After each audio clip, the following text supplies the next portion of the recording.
Hey, good morning. 2 minutes, sorry. Where did 2 days come from? 2 minutes after 11 o'clock. Welcome to Voices.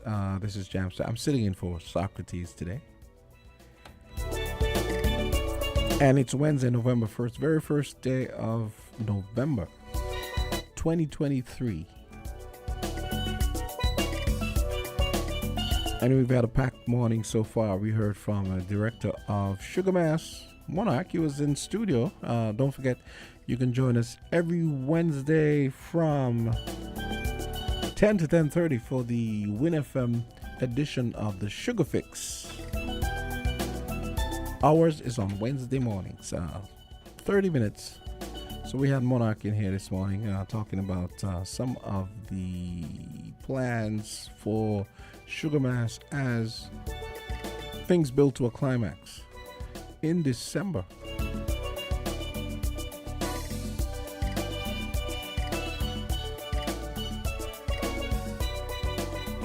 And here's hoping you will join me and make your voices heard.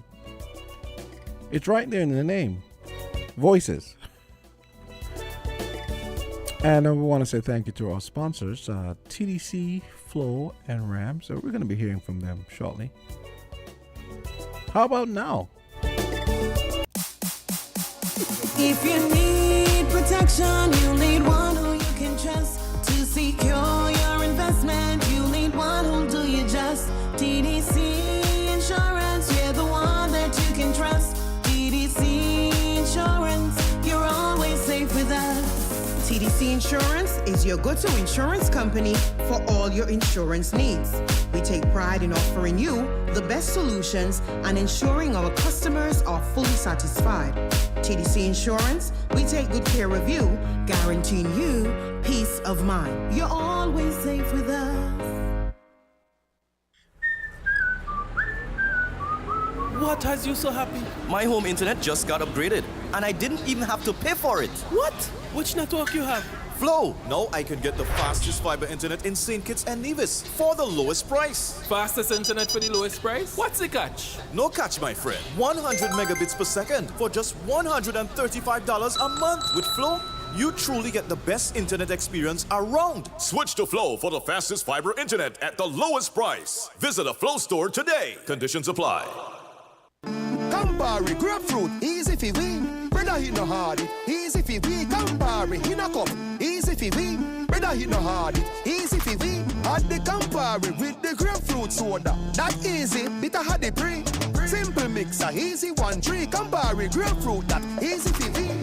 Fi mix a Campari grapefruit, add 1 part Campari to 3 parts grapefruit soda. Drink at the bar, on the beach, or when a girl reach. Must be 18 years or older to drink. Drink responsibly.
So it's 7 minutes after 11 o'clock, and let's get into it.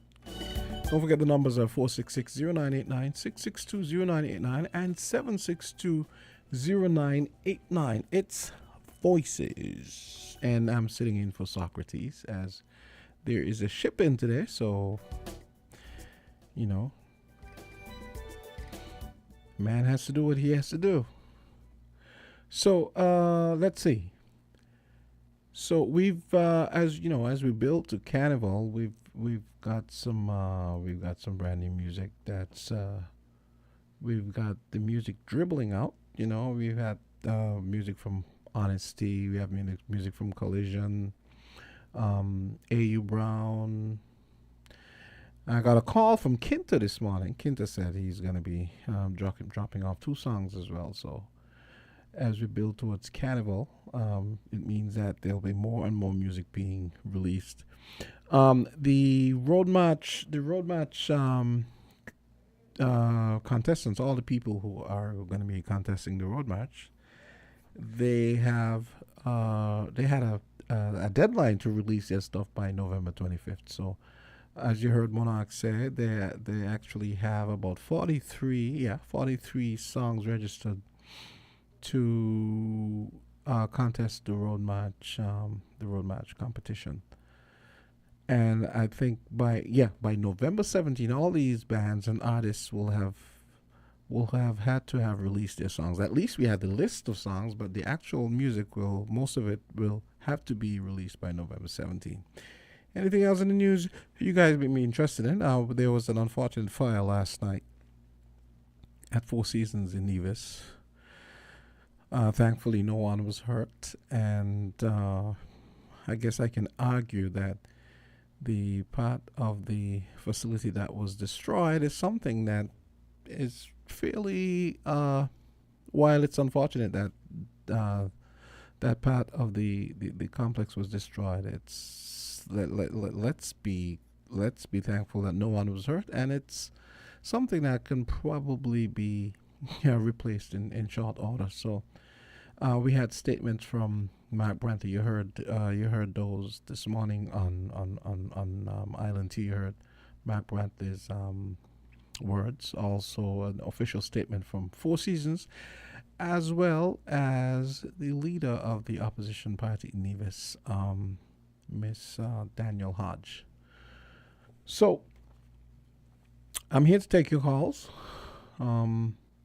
So you can give me a call at 466-0989, 662-0989, and 762-0989. Anything that's on your mind, anything you might want to discuss, anything is fair game. Just give us a call. And once again, I want to say thank you to our sponsors, TDC, Flow, and Rams.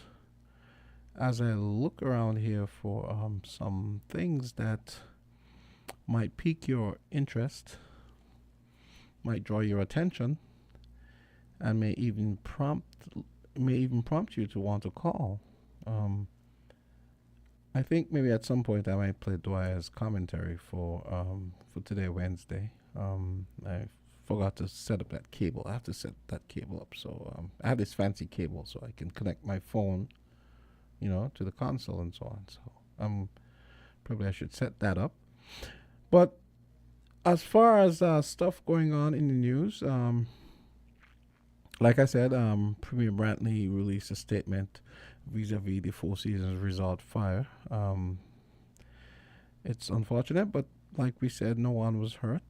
Preliminary reports indicate that while the gym and pro shop areas face destruction, the main hotel and all guest rooms and villas remain, thankfully, unscathed. So that's good. That's good news. Let's see what else is on the agenda. We have, there's a lot of talk in the air. Detractors and supporters having things to say about this party, that party, this politician, that politician, this minister, that minister. Not really going to get into all of that stuff. if you guys want to call and talk about anything, we can have a discussion. I can't think of anything else that I can't think of anything. Sometimes I really just don't like to get down in the weeds with the politics. It just gets stressful and depressing sometimes. So like I was saying, all these stories about all these criticisms and so on about ministers of government and who isn't doing their job and who's always off island, all this stuff. I'll leave that up to you to decide as far as what it is you guys want to talk to. Another bit of news here, you guys might be interested if you love basketball. Magic Johnson has just joined. He's just joined the Billionaires Club. Yeah, so he's just joined an elite rank of athletes who are worth $1 billion or more dollars. He's estimated to be worth $1.2 billion. I don't know if you guys know that, he was one of the smart ones that actually invested his basketball earnings very adroitly into things like cinemas and franchises and so on. His diversified portfolio spans various industries, but Forbes pinpoints his substantial stake in a life insurance company as the cornerstone of his wealth-building success story. So it's good to see a brother.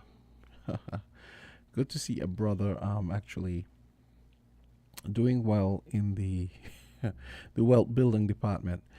I don't know if some of you remember that back in the 90s? The 90s, he was diagnosed with HIV. And what was not reported there, he actually, I think, went off to see Dr.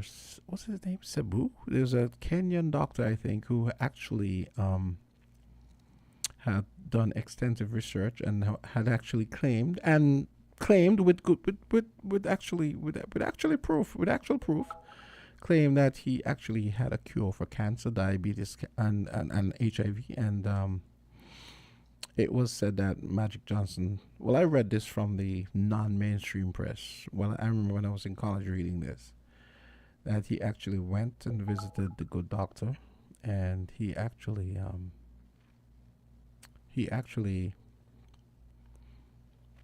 well, what they reported in the mainstream press was that he was not showing any sign of the virus in his blood. But what was really happening was that he was cured. But the mainstream press never reported that. I always thought that was interesting, because I remember some friends of mine at the time saying, it's interesting that because a black doctor came up with a cure for HIV, no one was talking about it. The doctor got no credit. In fact, the doctor was reportedly killed by certain nefarious people. But we won't get into that. But just to say that it's nice to see Magic Johnson joining the ranks of billionaire athletes. And notice, like I said, you haven't heard anything about him being a sufferer of HIV for years. He's basically been cured, but that's been left unsaid, at least in the mainstream press. So think about that. Okay, so I think I'm going to take a break. I don't know. You guys probably don't have anything to talk about. Everything must be peachy keen. Everything is perfect in you guys' world. So there's probably nothing to talk about. Let's take a quick break and hear from our sponsors. Found the sound 98.9 FM. Magnum, my brand. Everybody put your Magnum in the air now. From you a drink Magnum, make me see. Take charge of things now your place now. From the river to the beach to the street. Hot Magnum when me have in a me hand there. He are a sipper, she tell me sweet. Look for me watch for your quick time check. Yeah. Right now a Magnum for your beat. Enjoy yourself every day of the week with a a magnum. My life, I forget sweeter. Must be 18 years and older to drink responsibly. Let TDC Financial Services help you go for your goals. Whether you're thinking of taking that grand vacation, down payment on a house, higher education, TDC Financial Services has various plans that will allow you to go for your goals. Choose from the Accumulator Plus, Investment Starter Plan, and Fixed Deposit. Ready to go for your goals? Visit us at TDC Financial Services, where money is made easy.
It's 11:19 and we are back from the break. And we go straight to the phone lines. Voices, you're on the air. Good morning, Jamster. Hi, good morning. Hey, what's up? Jamster, I hear you really done the article, right? And I always say that the bush, they got all the medical treatment everybody wants. We only got to do the research. We only got to get the export to get the research, Jamster, I believe. Well, cancer, sugar, pressure, AIDS, whatever, kidney problem. He got bush out here for kidney stone, yeah. But just that maybe we use them wrong. We go use them by the dosage or whatever. And sometimes we use maybe a high percentage, it's too much. And it won't bug you too. But I believe that if our medical export them, especially like in Africa, because we got a lot of export down there, a lot of horrible export, I believe that people will live a little longer. Because back in the 70s when I was coming up as a little boy, youngster, I never hear nothing about this sickness. Kind of tuberculosis, this and that, kind of things here. You know? Man eat your natural food out the soil. You eat your breadfruit. And you eat whatever. You know, you get out the ground, you eat your cow meat and everything. Because the cow eating the natural grass to them and stuff. Natural bush, the goat meat. We never hear about so much of cancer and all these things. I even believe they got cure there for cancer, you know? Of course they have cures for cancer. The soursop. The soursop is has been known to be an anti-cancer food. Soursop. I just said it just a few weeks ago alone on YouTube, you know. Yeah. The soursop, the guava leaf. Yeah, yes. And the strong man bush and all those is cure for cancer. Cancer cleanser, can clean your cancer things and so cells. Yeah. I discovered it on YouTube the other day, and up to now I got some money for me to do it now. And some guava leaf sauce up bush, but they ain't boil it. Mr. Politics, Yes. I want to point out something to you. You remember? I remember when you remember when Telka Francis put us on to the moringa tree. Like nobody knew the tree was there all the time. I remember that this tree used to be up in the northwestern end of the square, just across from the Omax Gardner building, right? And Yes. I always see these trees all over the place. There's one up there at the foot of Government House, and never knew that was moringa. Never knew what it was good for. I remember clearly like it was yesterday when Telka Francis called in. May her soul rest in peace. Called in and told us about moringa and all its benefits. And I went and did my research. And I remember, here's a funny story. I remember the same day, right? When I went home, the tree up by Government House was cleaned off. But I'm still going to get you up today. But the moringa, we used to get the seed them a thing out. And we scented them, right? We think was something poisonous. Yes, funny, yeah? We think was something poisonous because they scented how they smell, Because we used to look off the blossom, the thing off of them, the peas. Yeah. The garden peas, the peas, the shell. We used to take out that and broke it into, and, we play with it and do all kind of thing with it. And the scented, which I think that was something poisonous. But the funny thing is, it's actually one of those plants. You know how the old people used to say, "Oh, if something isn't bitter, it's not good for you." But this is one of the few plants that has so many benefits, and it's has a completely neutral taste. It's not bitter. The only thing that's bitter really is the seed. When I don't know if you know about when you eat the seed. How it goes again?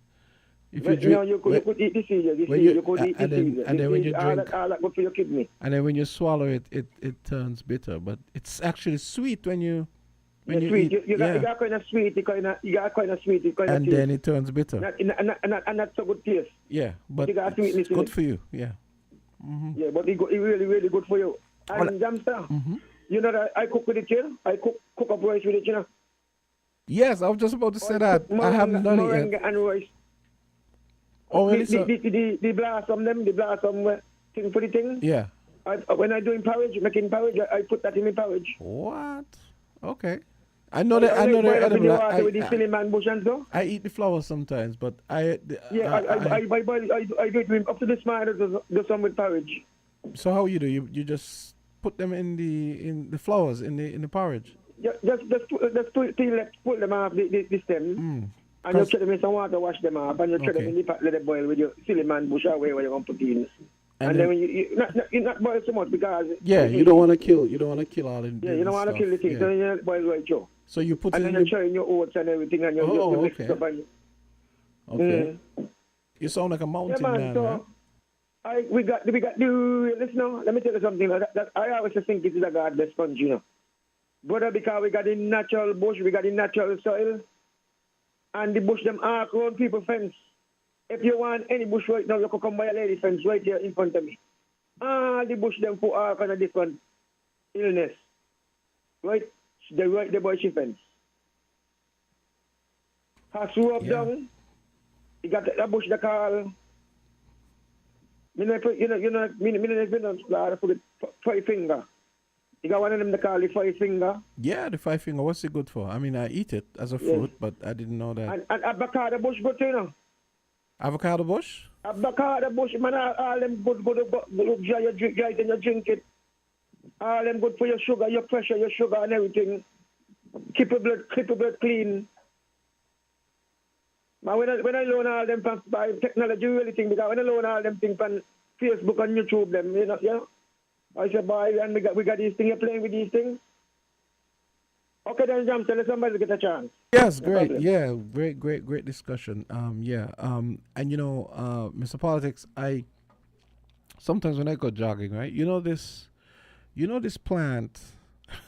I always think this when I'm running. Sometimes I'm running through the cane field, and there's this plant that grows over there on the Bastille Valley. It grows all over the place. It kind of looks like a cabbage.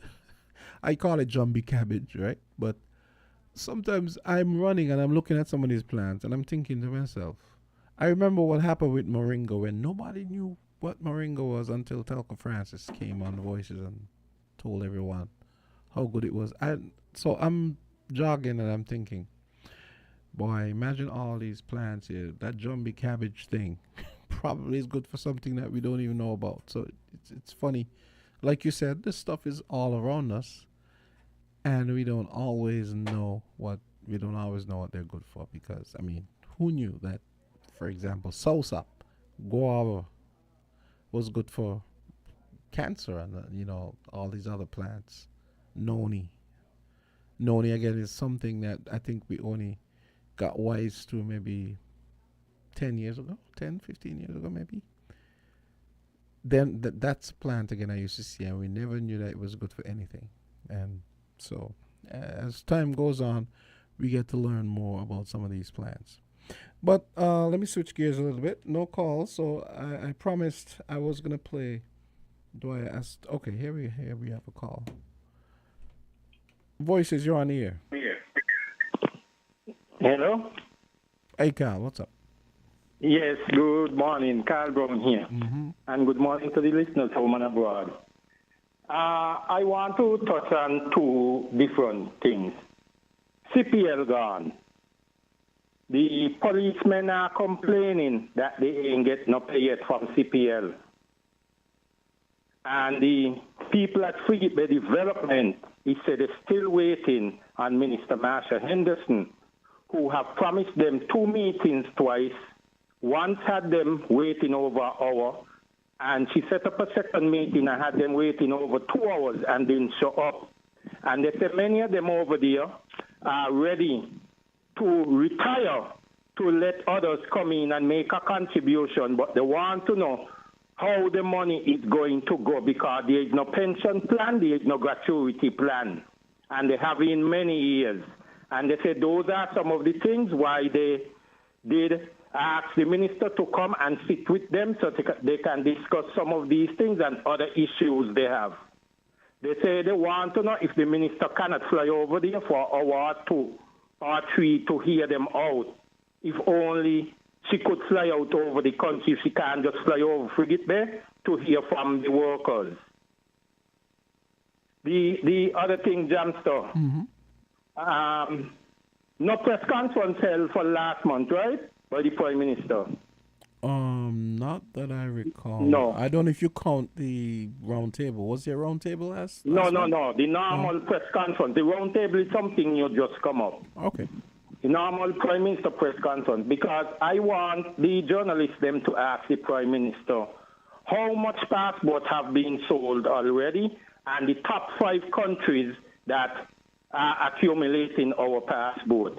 And why so many people around the world have our passport and they never come to St. Kitts, have no intention of coming to St. Kitts Nevis, and have no intention of doing any investment here. And that is why the program was set up for. These are some of the questions I would like the journalists them to ask. And one other question, ask the Prime Minister why they stop go face-to-face every anniversary. You know, we used to go to the high school and thing, and we would have everybody look forward to that every year, to meet with all the ministers them and to question them, give them ideas, hear the concern, why they have stopped that.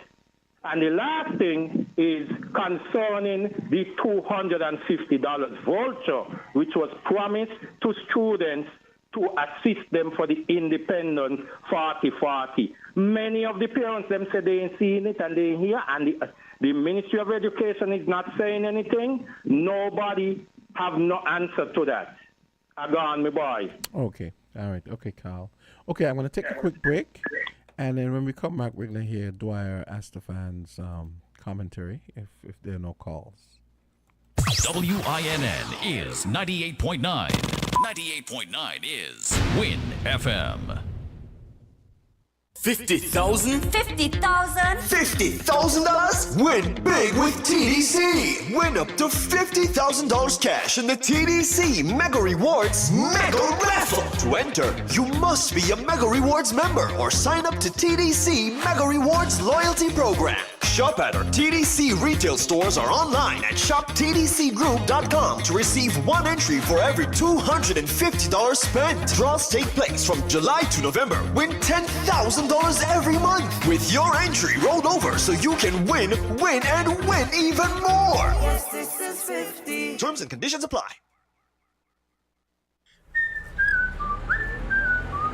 What has you so happy? My home internet just got upgraded, and I didn't even have to pay for it. What? Which network you have?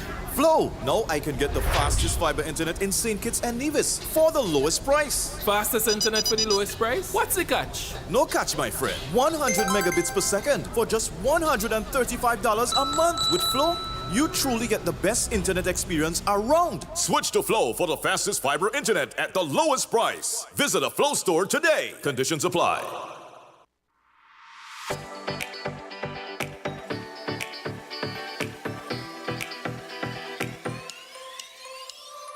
Rams the good food people, always there to serve you. Rams the good food people, locations right near you. Rams the good food people, in-store specials for you. Rams the good food people, Rams. When you need better service, Rams is always here. Better value, better prices, Rams is always here. Rewarding your loyalty, Rams is always here. We are community, we are family. We are family. Rams for you and me. We are community. Rams for you and me.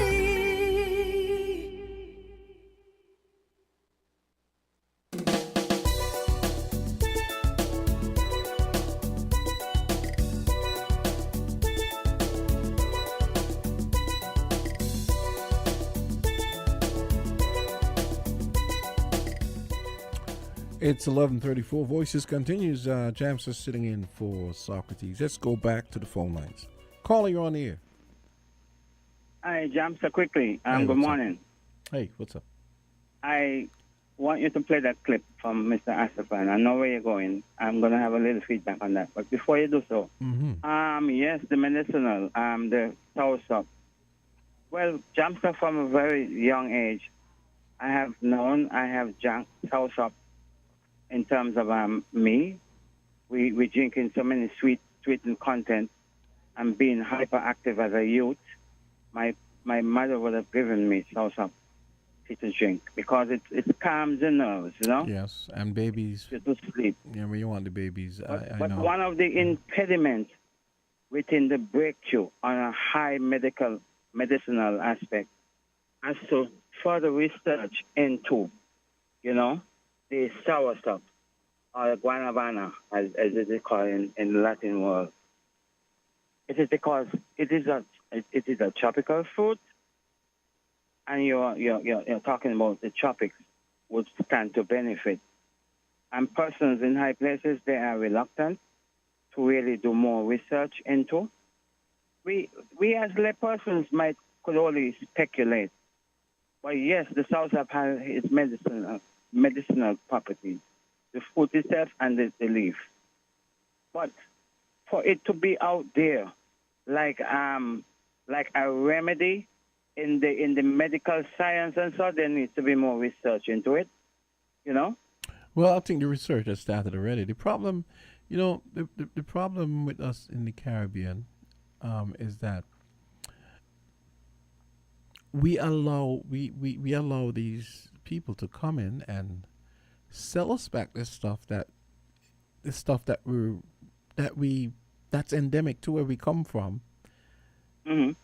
Its stuff is just sitting there in its natural state, and they sell this stuff back to us for a lot of money, and they even try to patent. They even try to patent some of the active components of these plants. Thank you. Which The I don't patenting under, I of don't it I is don't the understand real that. crux of the matter there. I don't understand how. I mean, do you know, for example, salicylic acid is aspirin, the active ingredient in aspirin, acetyl salicylic acid. That's something that exists in nature, and they basically Bayer managed to sell that back to us. Yes, but Jamsa also the running plant, what we call lizard food, that are on the fences, especially now that it's raining. What the Jamaicans call saucy. It is being dried and sent like to Canada and England. What do you say the Jamaican? What do you say the Jamaicans call it? Saucy. Spell that. What? Spell it.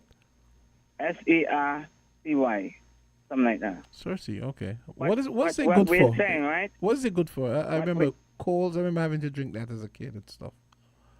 Yeah. I think it is blended. It's like it's done in a kind of cocktail, a concoction with other things, and it's good for cleaning of the blood. I used to eat the fruit too. This plant is dried in the Caribbean and sent off to England and Canada and so on, and the U.S. You're the second person I've heard say that. Huh? You're the second person I've heard say that. Say that exact thing. Yes. It is true, but you see what happened? My sister will request certain things, and I will try to provide accommodate her. You know, like okay, for instance, you might get soursop out there in a juice form, diluted. But like if I refreeze the soursop, take the skin off and freeze it, and have it frozen. But the length of time of going to the UK and the US, if I'm okay, for instance, St. Thomas, St. Martin, the islands around here. It will stay frozen for a duration of time because it's not that long of a distance, you know. So we who dwell in the diaspora, we this is what we was brought upon. So we will request these things. That's why in the New York area you used to have a West Indian bakery. I think was in the Bronx. I used to go there and buy my pastry, you know, and that's how it was. But yes, very interesting when it comes to the medicinal plants. Yes. But subject for another day. Yes. As I have graced myself in the studio, I will come and we will have discussion on other things. But I want you to play that clip with Dwyer because I want to weigh in on that conversation. I'm going to play that now, actually. Yeah, I'm actually going to play that now. Okay. Yeah, good. So here it comes, Dwyer Astafan's brand new commentary, which, you know, they usually drop on Wednesdays.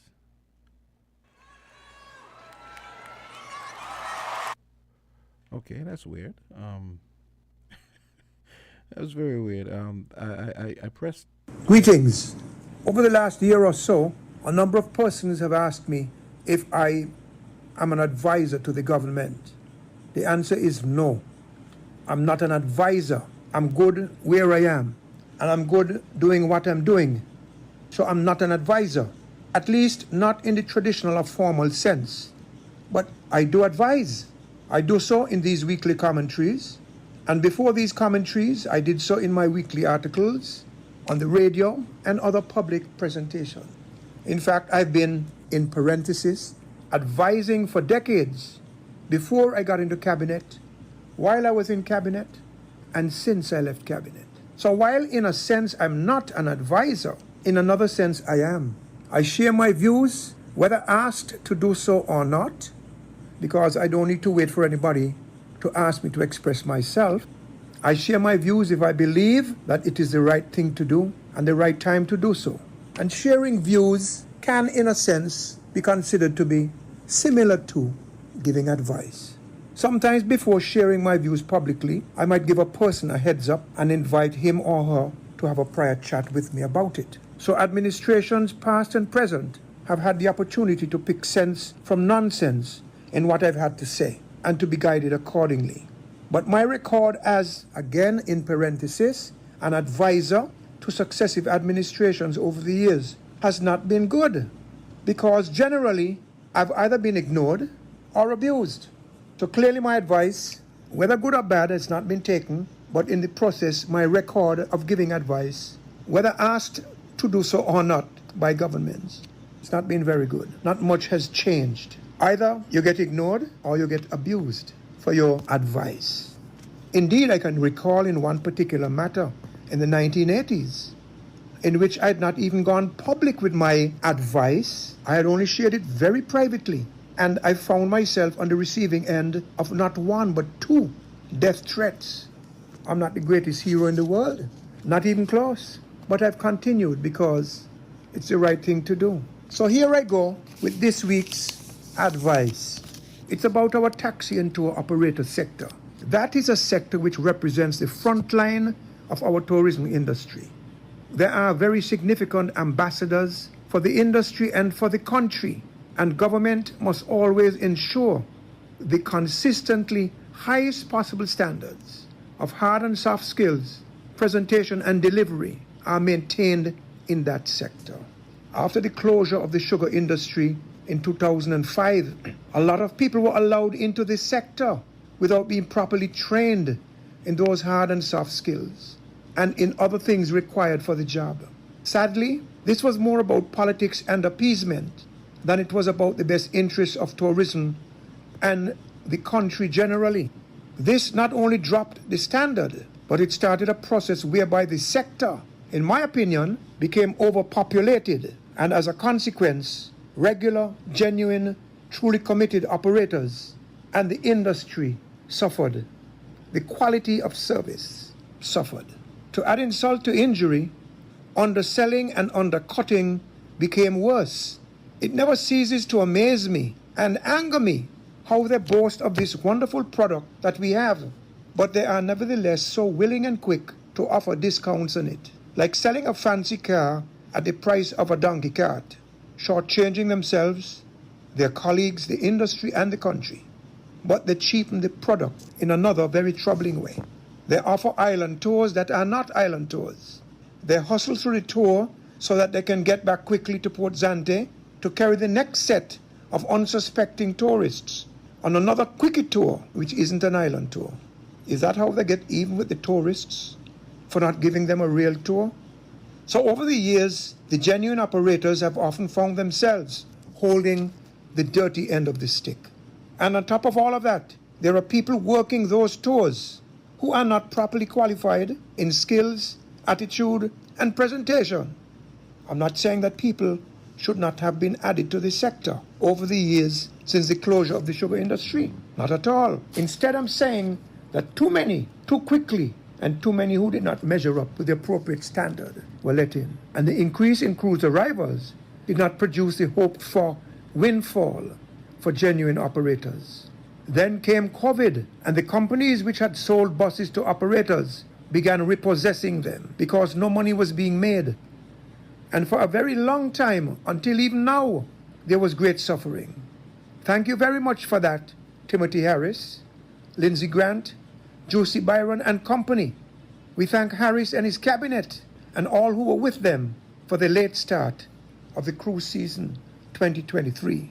Because anybody who knows this business knows that the cruise ships' itineraries are set 2 to 3 years ahead of time.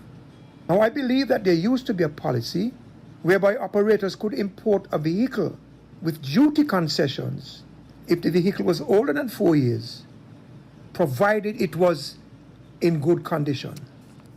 I'm told that the ministry may be looking to change that policy to restrict operators only to vehicles that are not more than 4 years old. If this is the case, I believe this is wrong. Firstly, the ministry needs to bear in mind that, like our national economy, taxi and tour operators have not yet recovered from COVID, at least financially and economically. The government cannot say that it has not recovered, but still look to apply unreasonably and unjustly stricter policies on the service providers in the sector which, after the CBI, is the biggest producer to the economy. These sufferers in this very key industry need help, not more burdens, not unfair burdens, of course without dropping the standards in the industry. Further, the requirement that the vehicle must be 4 years or less does not make sense. Instead of age, The ministry needs to look at condition of the vehicle and test the vehicles stringently when they arrive and have annual, strict, consistent testing for quality control purposes. You can have a 2-year-old vehicle which is in worse shape than a 10-year-old vehicle.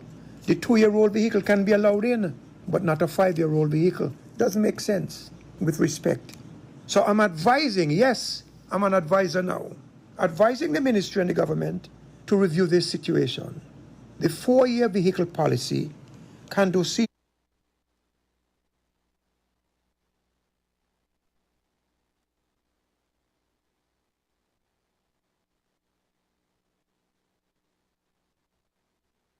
Okay, someone who will go unnamed will basically interrupted the playing of this commentary. So serious damage to long-suffering operators. okay, hold on. Let's continue. I do apologize about that. Someone was trying to call at that very moment.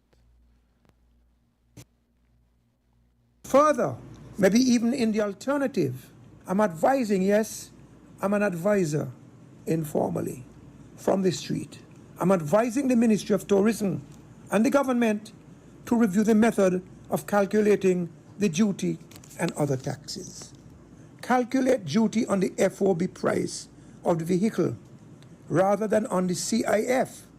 FOB does not include freight, while CIF does. And the final numbers are extremely different in both cases. CIF is a lot more, with the burden on the operators being much higher when the CIF method is used. What rhyme or reason or justification can a government give to continue that method of calculating? Freight is not only high, but it has gone up.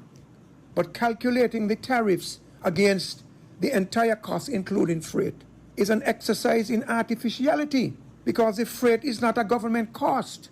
Yet the government uses the freight to generate unfair revenues to itself, extracting money from these people and from all of us. So recalculate it against the FOB and forget the 4-year-old rule if the arithmetic suggests that that is the right way. Let everybody pay the duty based on the FOB, not the CIF.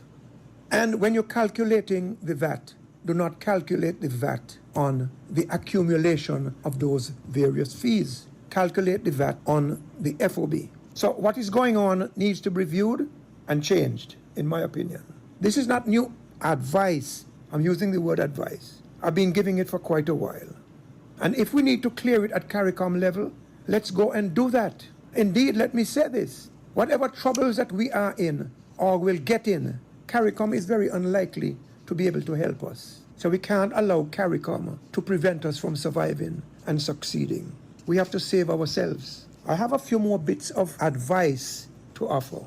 There are players in this sector who, as in the food sector, are both wholesalers, and retailers. This is not a fair practice, and the government should put an end to it, especially given that the wholesalers are businesses that bring in money from other sources, while our taxi operators have only the one source of revenue to shelter and feed their families.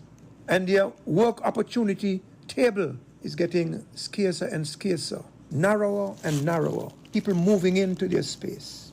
They're being choked out of roof and bread. That has to be stopped. That is a critical sector. When I was tourism minister, I tried to connect the operators directly to cruise lines, and I received some pushback from the middlemen that thought I was trying to cut them out, when all I was trying to do was to cut the operators in for the first time, like their counterparts in the Bahamas, the USVI, St. Martin, Cayman, Turks and Caicos or so. They are in direct contact with the cruise lines, no middlemen. Here you have middlemen wholesaling and retailing. It can't be right. But in this business or the food business, it is wrong. It opens the space for injustice and advantage and disadvantage. The turf of our taxi operators needs to be protected, and we must raise our good operators high, raise them high. They are our frontline ambassadors. And the bad eggs, we must weed them out. Another sore point for them is beach access. Aren't all of the beaches in this country public? And if so, does the public not have a right to access these beaches? And doesn't the government have an obligation to make sure that access is provided to all beaches? If the operators are being restricted this way, they are being rendered unable to provide top-line service to their clients. Not only they suffer as a consequence, we all do. Bad for the country. An orderly system of access must be provided and maintained. All beaches. Here's another sore point. I hear that there's a move to stop people from driving taxis after they reach the age of 70. What is so magical or fatal about 70? People are living longer and people have a living to make. Test them like you do pilots. Maybe not as stringently, but maybe. But test them and test other commercial drivers as well. When politicians go out in search of votes and in search of ministerial jobs, they do not try to get the votes just of people under 70. They try to get all of the votes. I'm 75, I still drive, and I dare say I'm a better driver today than I was 30 years ago. Plus, I am more mature and responsible, and I have all of that experience that I didn't have 30 years ago. Likewise, for the experienced taxi and tour operators. So again, let's use this word, advising the ministry. Don't do that. If you have that in mind, rethink it, please. Don't let this young people government story get the better of you. Country can't succeed on just young people. Experience and wisdom that comes only with the years are critically needed for the success story to become fact and not just hoped for. Next point, safari vehicles typically have GT licenses, I'm told, which means that they are not allowed to park in the circus. But somehow some of them have had their GT licenses removed and replaced by T-plates, marginalizing the taxi operators in the circus and making it harder for them to get parking space in the circus, which is their focal point to make their bread. This can't be right. But not only are the safari buses doing that allegedly, I also hear that people who have T-plates but are not really operators, they get their T-plates because of who they are and who they back. They're not taxi operators. But with the T-plate, of course, they can get a duty-free vehicle. And anybody who gets like that is part and parcel of a corrupt exercise. And this has been going on for years, and it needs to stop. But I am advised that vehicles that fall into that category are parked in the circus every day while their owners go to work in government offices and private offices in town. That can't be right. Parked up in the workspace of the taxi operators, which is the workspace where the taxi operators make their bread, and then they go off and to their workspaces. That cannot be right. So I advise the government to make sure that they are not continuing the old horrific practices of the past and letting their friends get duty concessions on vehicles. Too many people are getting these concessions, and it is causing us pain. It means less money for the government. Politicians cannot take public resources and do private favors with them. That is corruption, and we don't want that. It also renders governance more inefficient and ineffective because there's less money to operate and provide the services necessary to maintain and grow the best interests of the country. So I advise the government to clean up all of this mess and to ensure that people's lives and livelihoods are not played with, and to ensure that our tourism industry is made stronger and better.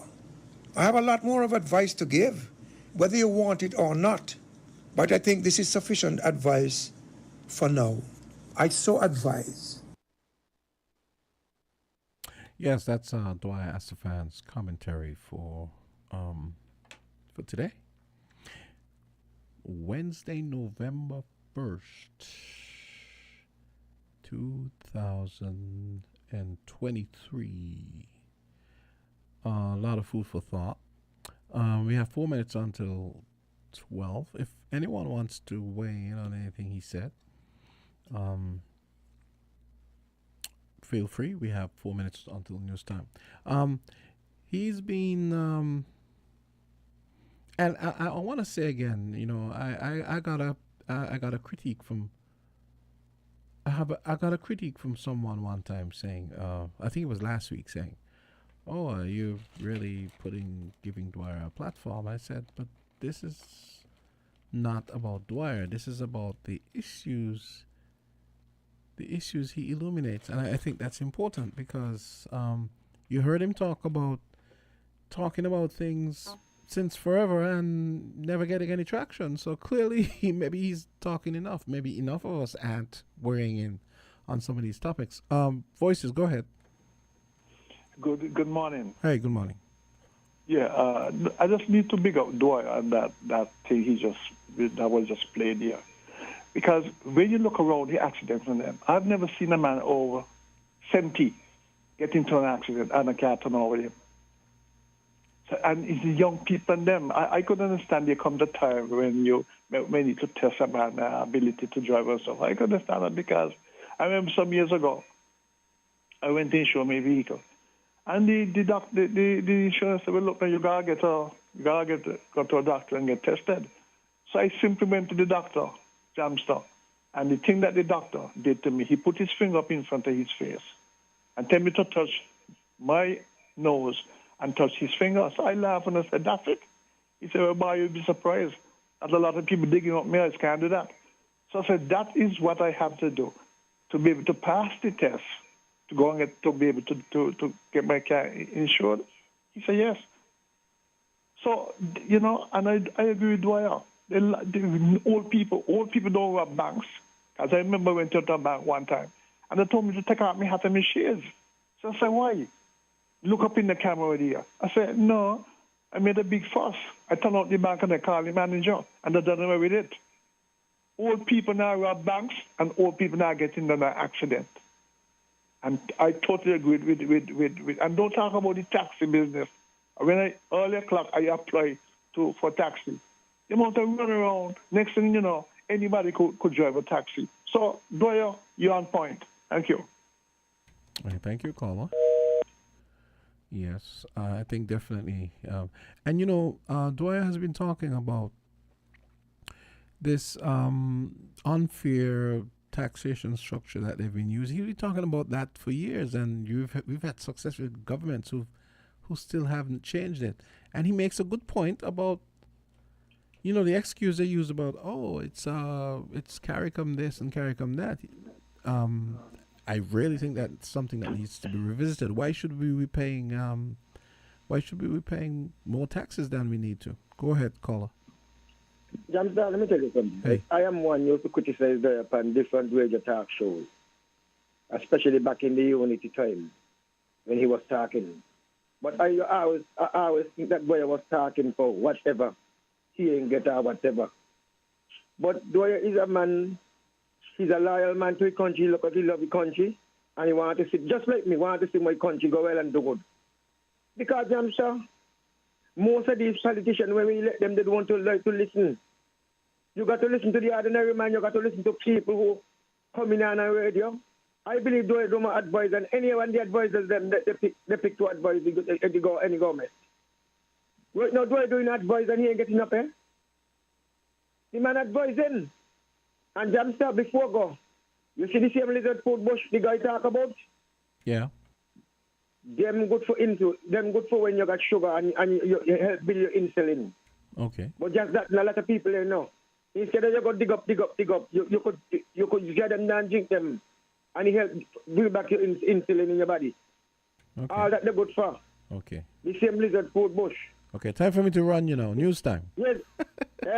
At the time for me to run you, it's news time. 12 yeah, 12 o'clock.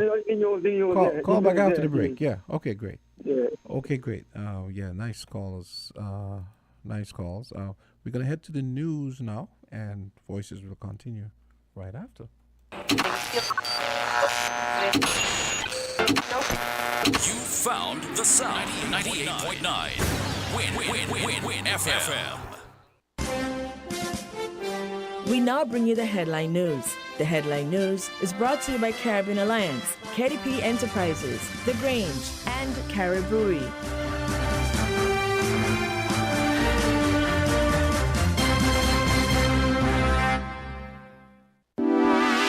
Shipping Shipping your cargo shouldn't be a hassle. It can be as easy as a single call to Amerijet International, your worldwide cargo transportation solution. We provide all the services you need to ship your goods anywhere in the world, whether your shipment is fresh, frozen, large or small, alive or hazardous. You can count on Amerijet to deliver it safe and sound. Amerijet International, by land, sea or air, we get it there. For more information, visit us online at www.amerijet.com or call us at KDP Enterprises at 466-9595. When it comes to the important things in life, your health, your education, your choice of a life partner, and of course your insurance provider, only the best will do. Caribbean Alliance Insurance is the only insurance company in the Eastern Caribbean with an A excellent rating. We have a robust 3-tier reinsurance strategy that protects our policyholders from multiple catastrophes, even if they occur in quick succession. We spread our risks over 18 territories, ensuring minimal impact to individual territories when a disaster strikes. We provide an excellent claims experience. Claim settlement is usually between 24 to 48 hours. Our A excellent rating means that you are more secure with us. Contact us for motor, property, marine, public liability, employer's liability, and other policies. Dalil Walwyn, people you can trust. Local agent for Caribbean Alliance Insurance. Tomorrow secured. Maybe it's the way the brilliant gold liquid reflects our sunshine, or how the bright blue of its label mirrors the clear Caribbean skies overhead. Maybe it's the fresh, crisp taste of this beastly cold beer on a scorching hot day. Maybe it's even the way it brings us all together. But one thing is for sure, Carib is very much a part of who we are wherever we're from in the Caribbean. Carib, it's the way we play. Drink responsibly. Did you know that the Grange Healthcare Facility is the first purpose-built, non-governmental healthcare organization on St. Kitts? It's situated at Otley's, 7 miles east of Basseterre in beautifully landscaped surroundings. The Grange has a team of highly trained professionals and provides care that's rated as being comparable with UK and North American standards. The Grange offers varied accommodations to suit your individual needs, and our all-inclusive packages make the cost of care per hour the most competitive on the island. Services include convalescent care for all ages, daycare facilities for older adults, rehabilitation services, and training and continuing education for healthcare providers. For more information, call 466-5525 or 465-8020. Fax 466-8221 or email thegrangehealth@gmail.com or visit our website at www.grangehealthcarefacility.com. With the WINNFM Midday News, I am Kevon Brown. Our top stories: no one injured in fire at Four Seasons Resort Nevis. The main hotel, villas, and guest rooms undamaged. Energy Minister on CARICOM Energy Month says innovation is key to driving transformation in energy sector. Guyana wants International Court of Justice to block the upcoming Venezuelan referendum. Internationally, Ghana joins call for United Nations Security Council reform. Now the details.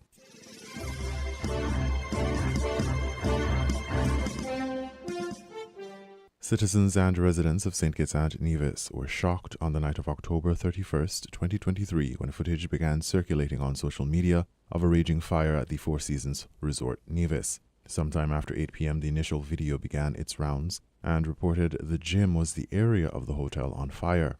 The fire and rescue services responded sometime after 8 p.m. and battled the flames well into the early hours of Wednesday morning, November 1st, 2023. Because of the severity of the fire, backup was received from the Vance W. Amory Airport Fire Hall. A second video that made the rounds showed extensive damage to a section of the hotel, a wall structure with wooden fittings.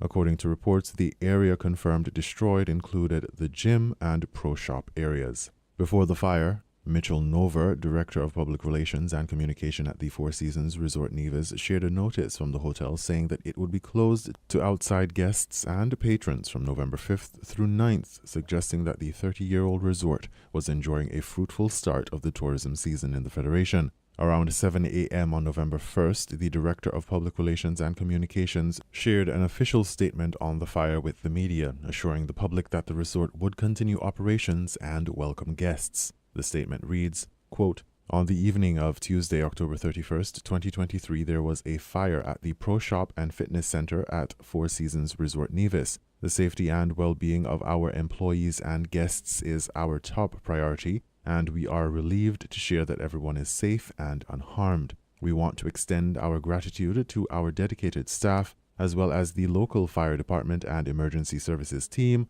for their rapid response and efficient handling of the situation. As we assess the extent of the damages and develop a plan for the restoration of the facilities, the resort remains open and welcoming guests. We would like to express our gratitude to our guests, employees, partners, and the Nevis community for their support during this challenging time," end quote. Premier of Nevis, the Honorable Mark Brantley, in a Facebook post shared that, quote, "There is no damage to the main hotel or any of the guest rooms or villas. Most importantly, I am truly happy to report that there have been no reported injuries or loss of life. I record my congratulations to our brave firefighters and to all who assisted in bringing this fire under control. I extend our heartfelt sympathies to the owners, management, and staff at the resort and pledge the government's full support and partnership in returning our landmark hotel to its former glory as quickly as possible. I also record my deep appreciation to both Prime Minister Dr. Terence Drew and Deputy Prime Minister Dr. Geoffrey Hanley, both of whom have been in close contact with me during this ordeal. While tonight has been a tragedy affecting all of Nevis, I reflect that it could have been much worse, and that God, in His wisdom, spared us the agony of injury or loss of life. We are praying people, and I ask us now to continue to pray for the continued safety and well-being of all and the speedy recovery of the Four Seasons Resort. God's grace is sufficient, and in Him we repose our trust and confidence," end quote. Leader of the opposition party, the Nevis Reformation Party, Dr. Janice Daniel Hodge, also wrote of her devastation at the news of the fire at the resort. Quote, "I am totally devastated by the news of the major fire at our island's biggest resort. It is painful to look at the images and videos. My heart goes out to the hardworking management and staff. You are in my thoughts and prayers at this time. Our faith has been tested at a time when we are ready to begin our festive season. What tragedy. My fellow Nevisians and residents, and to management and staff at the Four Seasons Resort. We must rebuild that section of the resort and make it stronger and better. God is in control. We pray for His continued blessings," end quote. Prime Minister of St. Kitts and Nevis, the Honorable Dr. Terence Drew, in a statement on the fire, expressed profound shock and sadness at the news of the fire. In a Facebook post, Prime Minister Drew extended the full support and solidarity of the people and government of St. Kitts and Nevis and expressed relief that there was no loss of life. The Prime Minister also said that Billy Cuto, the General Manager of Four Seasons, assured him of the resort's rebound. Dr. Drew ended his post by expressing gratitude to the first responders. Quote, "I want to personally thank the firefighters, first responders, and all those who worked tirelessly to contain the fire and ensure the safety of everyone at the resort. Your dedication is commendable, and we are grateful for your service," end quote. Investigations into the cause of the fire are ongoing as the Fire Investigation Unit is assessing the scene at the time of reporting. An assessment of the damage is expected. More on this as information becomes available.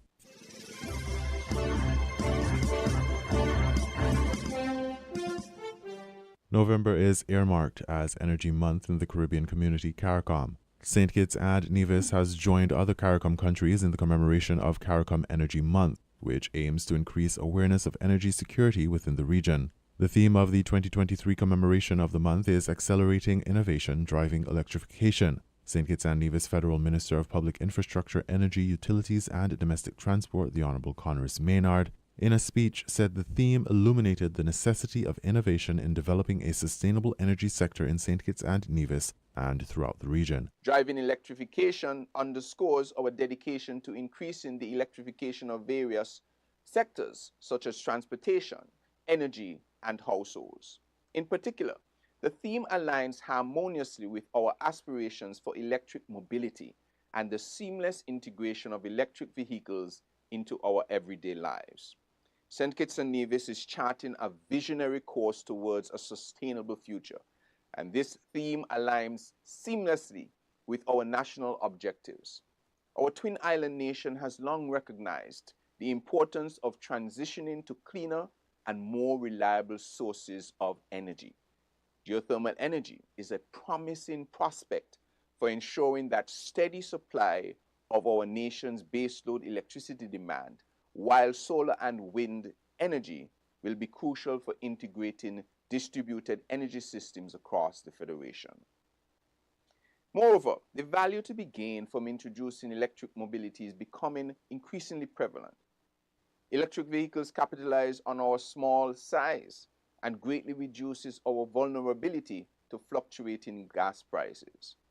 By accelerating innovation, we aim to reduce our dependence on imported fossil fuels, mitigate the impacts of climate change, and create new opportunities for economic growth and development. Our commitment to this theme is exemplified through numerous ongoing energy projects, firmly establishing our federation among the leaders in sustainable energy solutions. Currently, our renewable energy landscape includes a 1 megawatt solar PV farm with battery storage at the Eastern Caribbean Central Bank ECCB, a 0.5 megawatt solar farm in the vicinity of the ECCB roundabout, which is currently being recommissioned, a 0.25 megawatt solar farm at the Biomedical Research Lab in St. Kitts, and a 2.2 megawatt wind farm in Madden's Nevis. There are also several residential and commercial premises with rooftop solar PV. Looking ahead, we are on the cusp of transformative change. A groundbreaking 9 megawatt geothermal plant in Nevis is expected to commence drilling operations in the upcoming year, with significant scope for major upscaling to 30 megawatts and beyond. In St. Kitts, we are at advanced stages of negotiation for a 35 megawatt solar PV plant with battery storage, which would produce near 30% of the Skelex energy demand. With the approval of a water desalination plant for the Bastia area, we are now in discussions for the construction of a 0.5 megawatt solar PV farm to help power the energy needs of the desal plant. We are also in discussions for waste to energy plants on both our islands, showcasing our commitment to innovative resource management. The Federation will commemorate CARICOM Energy Month with month-long activities to include awareness campaigns and more.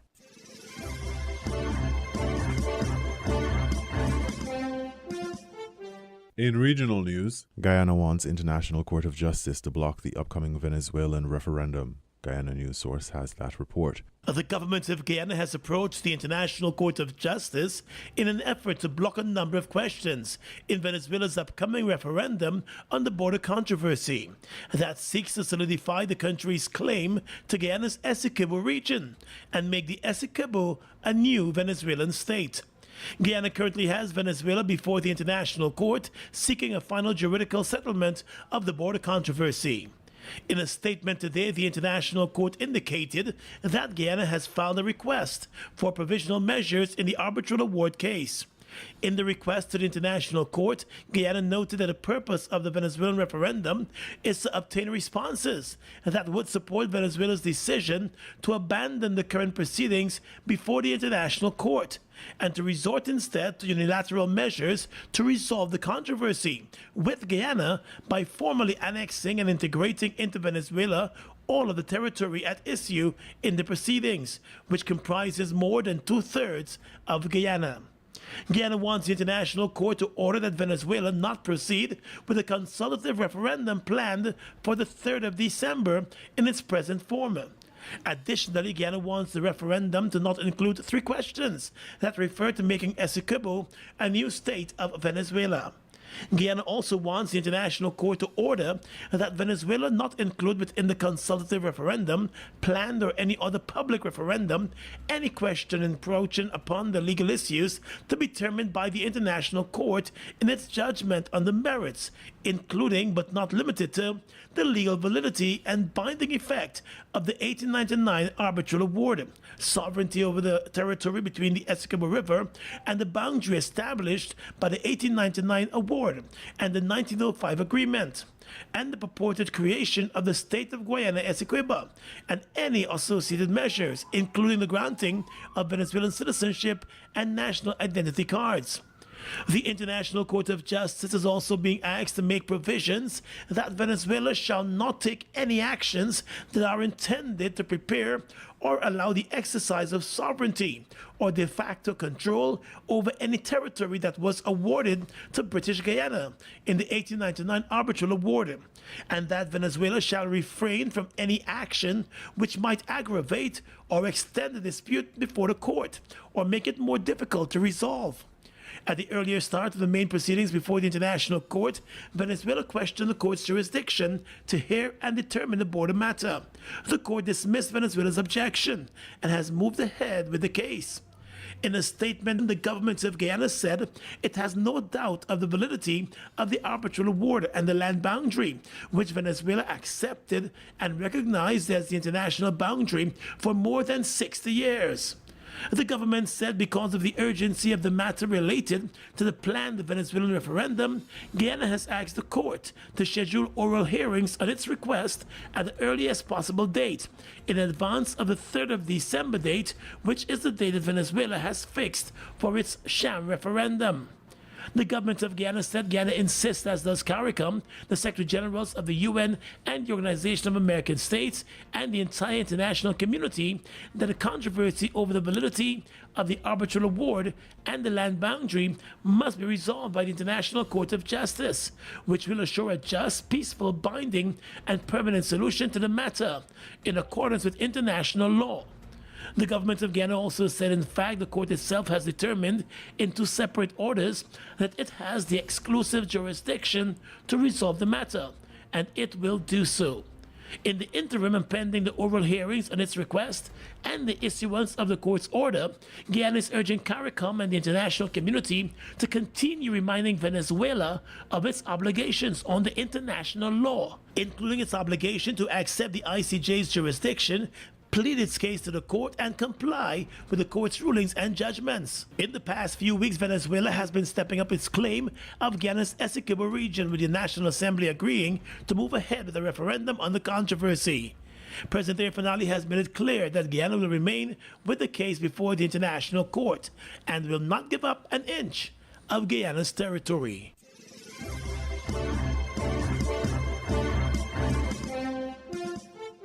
We now bring you these international reports. Ghana's president has called for reform of the United Nations Security Council, citing conflicts in Ukraine and Gaza. Nana Akufo-Addo described the council as, in many ways, not fit for purpose. The classic example is what is happening over the Ukraine conflict, where the nation that is the aggressor is also the veto-wielding country, and which is blocking any initiatives that the Security Council can take over the conflict. Akufo-Addo also pointed to the conflict in Gaza.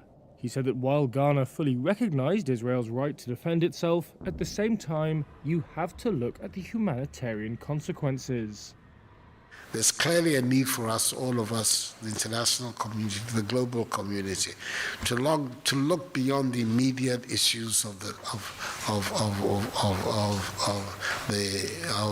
consequences of the Hamas attacks on Israel, to be looking at the possibility of a comprehensive settlement of this matter. Akufo-Addo was speaking as he hosted Germany's Chancellor on Tuesday. Olaf Scholz also called for changes.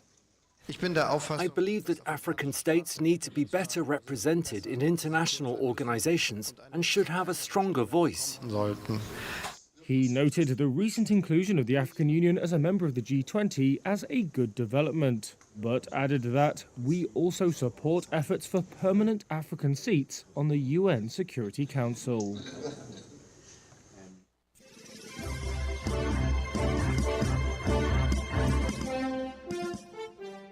Hello, this is BBC News. I'm Anna Foster in southern Israel.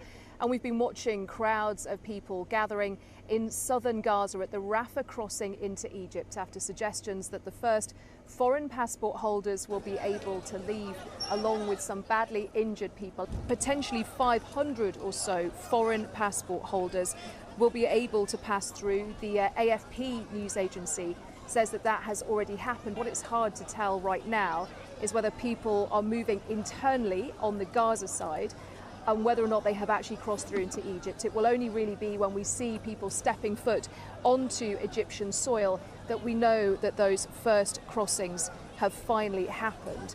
So far, of course, we've only seen a very small number of hostages leave Gaza since the war began on October the 7th.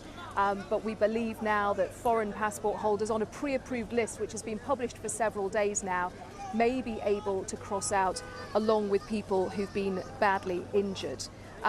We are also hearing from our correspondent in Gaza, Rushdie Abu-Alouf, that once again communications and internet services inside Gaza have been cut. This would be the second time in a week. This happened first of all on Friday evening. It causes, of course, huge problems for the civilian community in Gaza. It means people can't contact each other, they can't reassure family, friends and loved ones that they're safe, but it also creates huge problems for humanitarian organisations working within Gaza as well. It means they can't contact their staff, and it means that people on the ground can't do simple things like call for ambulances, for example, or for medical aid after strikes. Israeli tanks and Israeli troops doing their work very much in the north of Gaza. There were two large strikes yesterday that Israeli forces said had killed a senior Hamas commander, but also civilian casualties as well. Let's go first of all to Cairo in Egypt, where aid organisations we've been reporting are poised to try and bring more humanitarian aid actually into Gaza. Well, Global Empowerment Mission is one of those groups. They've been active in Ukraine during the Morocco earthquake as well. Their founder, Michael Capone, joins me. Michael, I know you are waiting at the moment. You've got aid. Just tell me a bit about what more you've got there, what you have ready to take into Gaza when you get the chance. Thank you for having me. So we got here about 3 weeks ago. We've been setting up infrastructure while we're waiting simultaneously on getting trucks through the Rafah gate. So what we did is we set up a large warehouse like we do all over the world. And right now we've been purchasing a lot of local aid, food and water. And we have now 5 trucks that are basically ready, and we are waiting for clearance, right? Right now the people are coming out from the Gaza side, and we're waiting to be able to go in. We're confident now, based on all our meetings with UN, with the 3 governments, with everybody, that, you know, by early next week, I think there's going to be, or earlier, a very big inflow of aid that we'll be able to get inside. And we have really good local partners inside Gaza that have been working there for more than a decade, that are very trusted. And basically our role here is to collect supplies from the whole world like we do, and amass it, palletize it, sort it, prepare it, and ship it over through the Rafah gate and into our partner Aniera's hands. And then there they distribute at the shelters that are housing a lot of children, a lot of women right now, and to give support. And the other missing link that's important is that there's, because of no gas inside Gaza right now, even our partners, like you said, they cannot communicate amongst each other because of communications, and they also have no gas to be able to even bring this to other areas other than, you know, close to the Rafah gate. So that's going to need to be worked out soon too. You talked there, and we've been talking so much about the complexity of the political situation here, because in other areas around the world you would be able to move all of that aid in very quickly. What are you being told about how long it might take to actually transport all of that across into Gaza? Well, time we don't know, but what we have been given now is basically exact standards, how big the pallets should be, what they are, what will be prioritized, how they're going to go through. Before they go to the Rafah gate, they go to another area to be checked by the Israeli government, right, to make sure that it's not weapons and that it's things of, you know, basic necessities that are needed. So it's a whole process. I do imagine, I mean, there's already about 700 trucks in line at the border right now from all different kinds of countries throughout the Middle East. All that stuff needs to be properly cleared first before it goes in. So those are the procedures.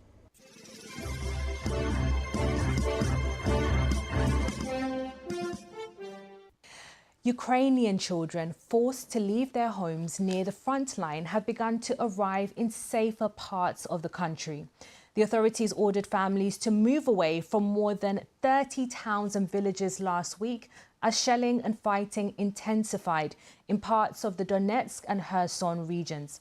Jenny Hill went to meet some of the families who fled from the east of the country where Russia has launched renewed offensives in recent weeks. The full weight of Russian aggression continues to bear down on this country. The conflict seemingly endless, more victims every day. More refugees too. These families fled their homes near the front line after the government ordered them to get their children to safety. No one knows when, if they'll ever return. Lives packed into bags, room only for the most precious of belongings. Safe now, but look at the shock on their faces. They're here with their mum, who told us their dad has stayed behind. Their grandparents refused to leave. Our house has been shelled 10 times. It is destroyed. And right behind the house there is still a shell that hasn't exploded. Getting help in and people out of Ukraine's war-torn towns and villages is difficult and dangerous. This is footage taken by a special police unit, the White Angels, who rescue civilians, children from the Donetsk region. We spoke to one of the team. The danger is there because the Russians don't stop shelling. The evacuation has to happen fast. Someone has to talk with the children all the time to keep them distracted from the dangers on the road or any other stressful moment. That's why each crew carries children's toys in their car. There are nearly 5 million internally displaced people in Ukraine. The government provides food, money, housing. This old school is now home to several families. What's really striking here is that we're a long way from any front line. Nevertheless, a generation, these children are growing up, living lives entirely shaped by conflict. Його мама була швея. Which is why Varvara tries to keep up, online, with her old school lessons. She fled with her mum and gran after a shell hit their house. Дуже подобається. Тут тихо, хорошо, красиво. They start to tell us that life here is good, quiet, beautiful, but then they're overcome. It seems to me you miss your home, though, how it was. Так, да, хочеться. We want to go home, they say. We want this to end, so she can go back to school. В школу ходила. But peace, a return to normal life, remains a distant prospect.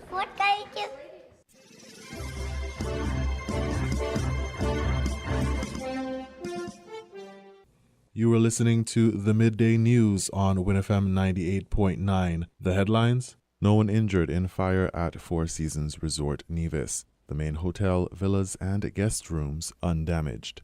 Energy Minister on CARICOM Energy Month says innovation is key to driving transformation in energy sector. Guyana wants International Court of Justice to block the upcoming Venezuelan referendum. Internationally, Ghana joins call for United Nations Security Council reform. Thank you for listening.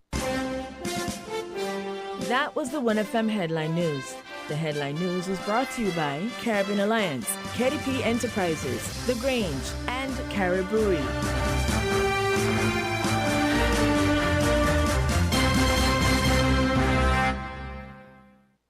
Did you know that the Grange Healthcare Facility is the first purpose-built, non-governmental healthcare organization on St. Kitts?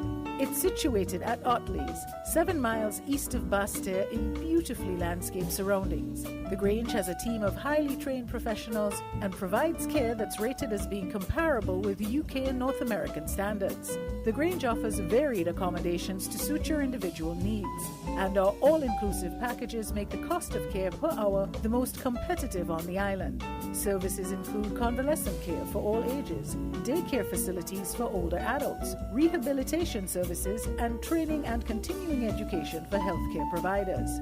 For more information, call 466-5525 or 465-8020. Fax 466-8221 or email thegrangehealth@gmail.com or visit our website at www.grangehealthcarefacility.com. With over a century of perfection behind the Mackeson name, a smooth blend with perfect balance and richness, it's no wonder Mackeson Triple Stout has a legacy of perfection. Enjoyed the world over. Introducing our new look with the same great taste. Mackeson. All hail the king.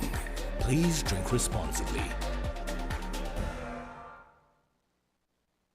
When it comes to the important things in life, your health, your education, your choice of a life partner, and of course your insurance provider, only the best will do. Caribbean Alliance Insurance is the only insurance company in the Eastern Caribbean with an A excellent rating. We have a robust 3-tier reinsurance strategy that protects our policyholders from multiple catastrophes, even if they occur in quick succession. We spread our risks over 18 territories, ensuring minimal impact to individual territories when a disaster strikes. We provide an excellent claims experience. Claim settlement is usually between 24 to 48 hours. Our A excellent rating means that you are more secure with us. Contact us for motor, property, marine, public liability, employer's liability, and other policies.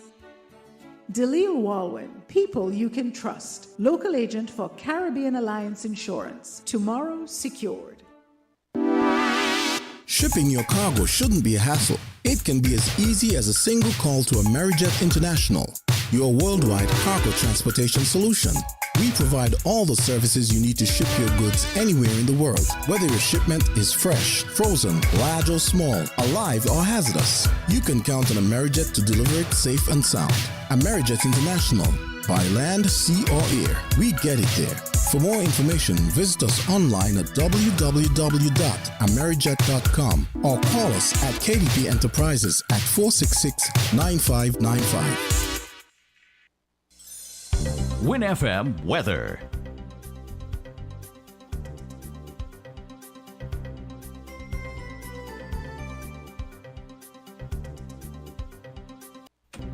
A ridge of high pressure is the dominant feature. However, a slight increase in low-level moisture could support brief cloudiness and showers across the Leeward Islands and British Virgin Islands later today and tonight. Today, partly cloudy with a 40% or moderate chance of showers. Tonight, partly cloudy with a 60% or moderate chance of showers. Sunset today will be at 5:40 p.m. Sunrise tomorrow at 6:09 a.m. That's your weather forecast for today, which came to the kind compliments of a CW Business.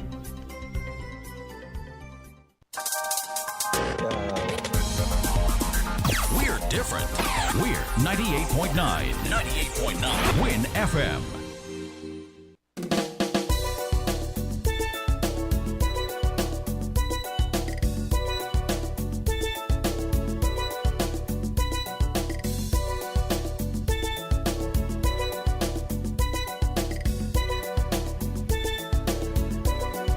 Are you ready to turn transactions into treasures? It's time to unlock the triple transformation transaction treasures at Holsworth Furniture and Appliances and Ashley Furniture Home Store St. Kitts. With every hire purchase, not only do you get quality furniture, but you also get triple cash back for free groceries. That's right, triple your saving, triple your transformation. Imagine a home beautifully furnished and a pantry stocked to the brim, all in one go. Our expert staff is standing by, ready to guide you to the pieces that will make your dream home a reality. Hospital Furniture and Appliances and Ashley Furniture Home Store St. Kitts, where quality meets affordability. Don't miss out on this limited time offer. Visit our showrooms today and start your journey from transactions to treasure. Hospital Furniture and Appliances and Ashley Furniture Home Store St. Kitts, transforming home one transaction at a time. Visit us today and experience the triple transformation transaction treasures.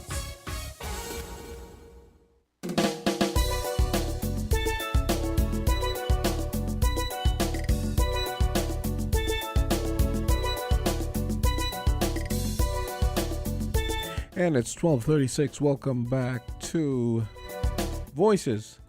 It's the second half. And this segment is brought to you by Hosfords. Big ups to Hosfords for sponsoring Voices. And we are here to take your calls.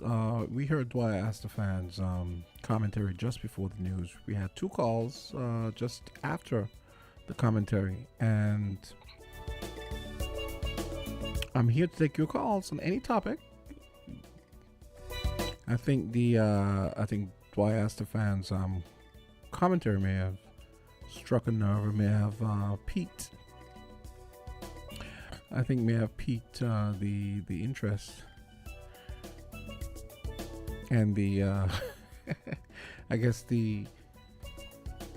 maybe the frustration of some. So if you want to weigh in on that or any other topic, give me a call here, 466-0989, 662-0989 and 762-0989. Of course, we also have two North American exchange numbers, 718-285-6984 and 305-921-4619.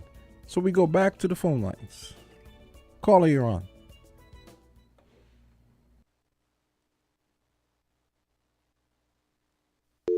Hi, caller, you're on.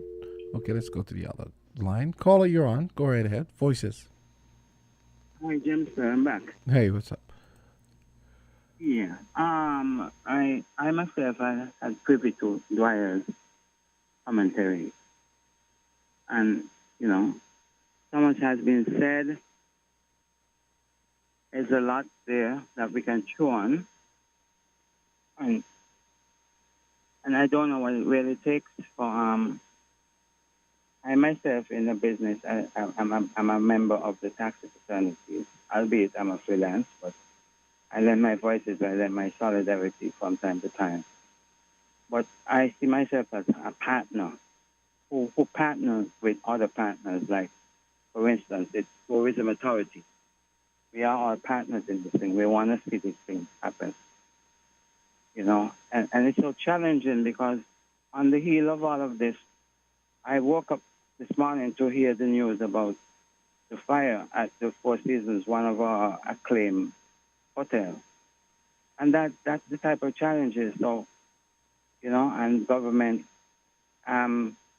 commitment to really assist in whichever way to get that facility up and running. A certain portion of it, which wasn't the most critical part of it, according to the news. But yeah, so Dwyer loaned his voice to our call, and Dwyer, as a former minister of tourism, he knows the intricacy of the business and where we stand. Promises are made to assist here and there, and I'm not here waiting on any promises from anyone, but as partners, in order to make this industry operate the way it ought to be at its maximum. Considering Dwyer even touched on, apart from the CBI, the tourism sector is the most, it's next to the CBI. And yeah, he touched on some things there that I'm gonna extrapolate from time to time. When I was in the studio, when I was asked by the host about a few things, one of the things I said, Jamster, is that in our inaugural season, the season that is coming up, our inaugural ship that will grace its presence in our roadstead, officially it should come here at the port of entry, the official berthing facility, which we have spent enormous amount of money to accommodate the ships. I doesn't care how small it is, and I doesn't care where it will go afterwards, elsewhere. It should give the citizens hope to looking forward for a buoyant season.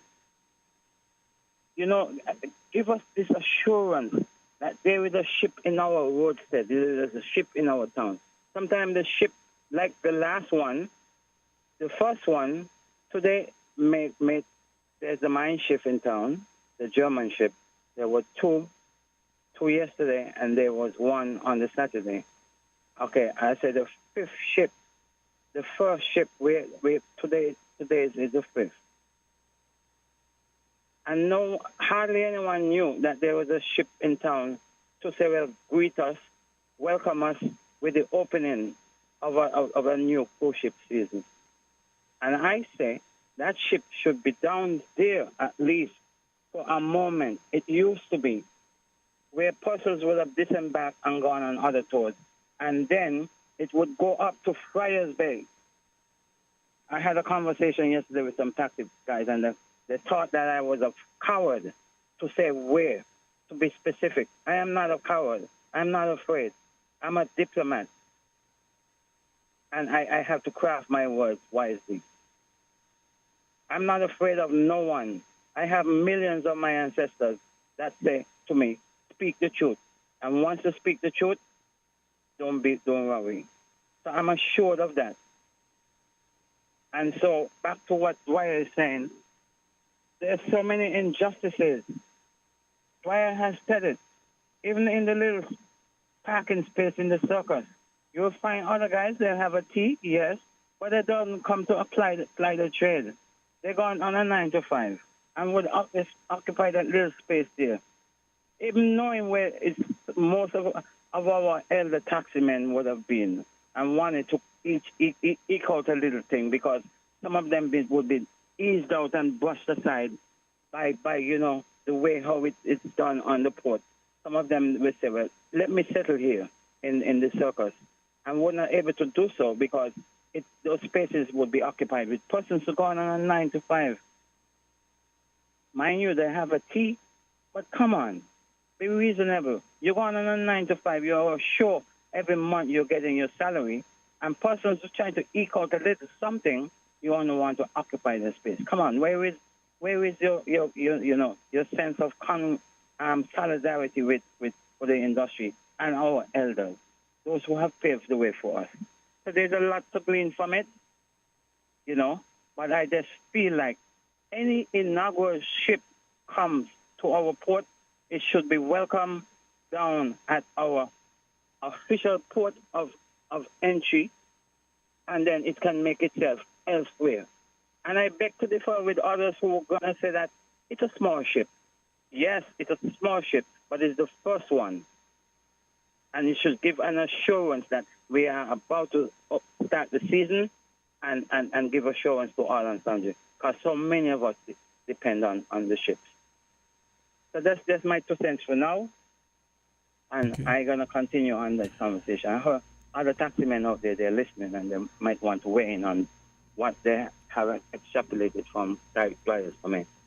Thanks for listening. Solid. Yeah. Okay. So, and don't forget, your 2 cents is worth a lot here. So I want to hear your voices. It's right there in the name. Voices. That's the name of the show. Voices, you're on the air. Yes. Good afternoon, Jamster. Hey, what's up? I'm all right. Sir, I want to go back to an event that took place last month in South Africa. As I heard you say, the afternoon segment is open to any topic. Yeah. So here I am. Mm-hmm. I want to focus your attention on the listener's attention. But before you go, I want you to be quick, because I have another call ringing, and I always hate when I'm going to be quick. Yeah, okay, go ahead. And you could always call back, of course. There was a visit by the invitation of President Ramaphosa to South Africa to the Dutch royal family. So, Ramaphosa invited Dutch royals to South Africa for an official visit, and I'm not quite certain as to what the visit was about. But however, they were en route in South Africa, and there were protesters that were demanding an apology from them, and they had to be hauled off in a vehicle from the protesters. I want to throw this out there, Jamster. And let's go back to at least a decade ago. Things like this could not have happened We have seen it happen to Prince William and Kate, and even when now King, before while he was Prince Charles, people, African people are protesting. Themselves, this is a message. It is a message that the system and all that they impose upon us, we are no longer going to allow it to happen. But Jamster, here we are, right? In our little small island. Now, Carla was on Island Tea a couple mornings ago, talking about repatriation and all of that. But Jamster, where are our people today? Where are the voices of our people? Because, like I said, Jamster, they are visiting the continent right now. King Charles is supposed to visit Kenya. I'm not certain as to the date, because he's supposed to make his first Commonwealth visit to Kenya to visit the graveside of the war between the Mau and the British. Jamster, while we demonize our rituals, right, they are performing rituals in their secret spaces to continue the system of rule, divide, and conquer. Now, I think when King Charles had his coronation, there was a goat that was sacrificed, Jamster. Really? A lot of things are happening. Yes. Jeez. Yes, Jamster. They do perform their rituals. You see, what we have in our African culture is what we call voodoo, but it was demonized by them. In Europe, they perform rituals, Jamster. They use animals, they use the cock, and they embrace their religious rituals. But they tend to turn us away from ours, and they demonize it. So we need to go back. We need to go back to what our ancestors knew, because when they tell us in a book that we have turned against our Creator, mind you. Journey, you are making some powerful points right now. Jamster, all you have to do is research. I'm telling you that the royal of the Netherlands was in South Africa last month, and they protest.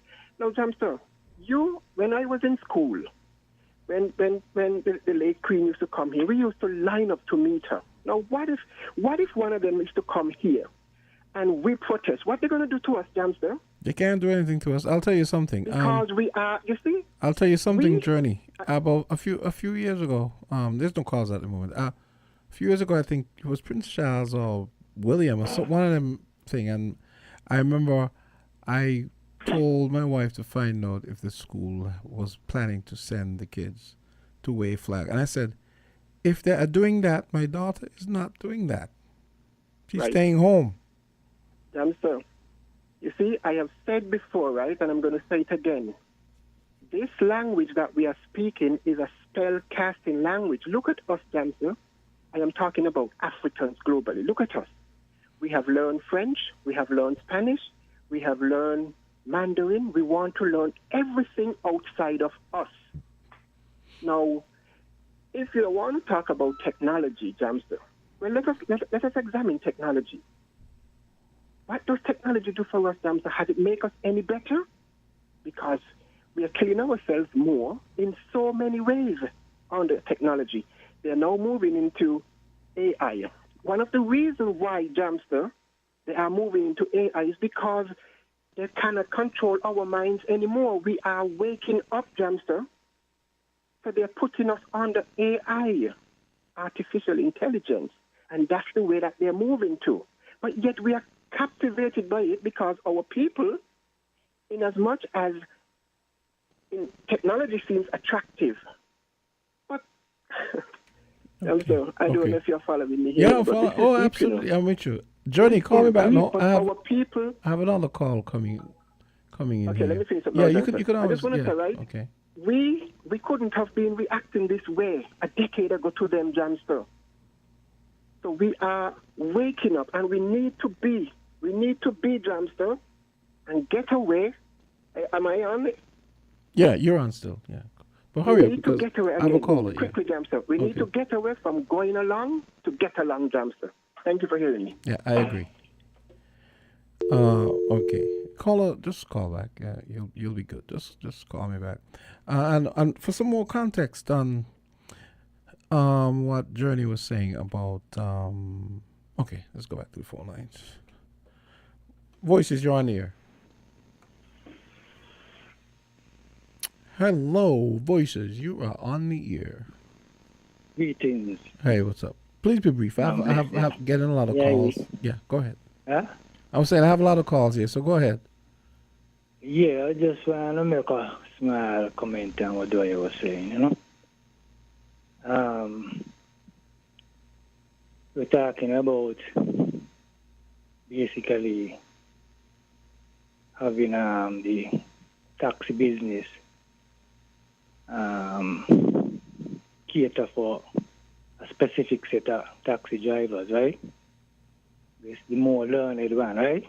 That you were saying?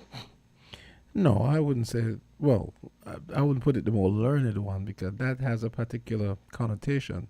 Maybe you should say the ones who maybe went to the classes and so on, which is not the same as the more learned ones in the sense that we tend to use learned around here, right?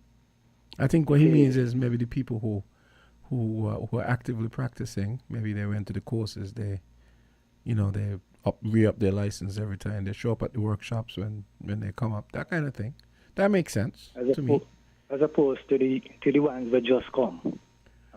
Well, I wouldn't say just come. I'm reading it as you just get a T on your vehicle so you don't have to pay duty, but you maybe do taxi. I mean, you're not like a regular taxi driver. Yeah. Yeah.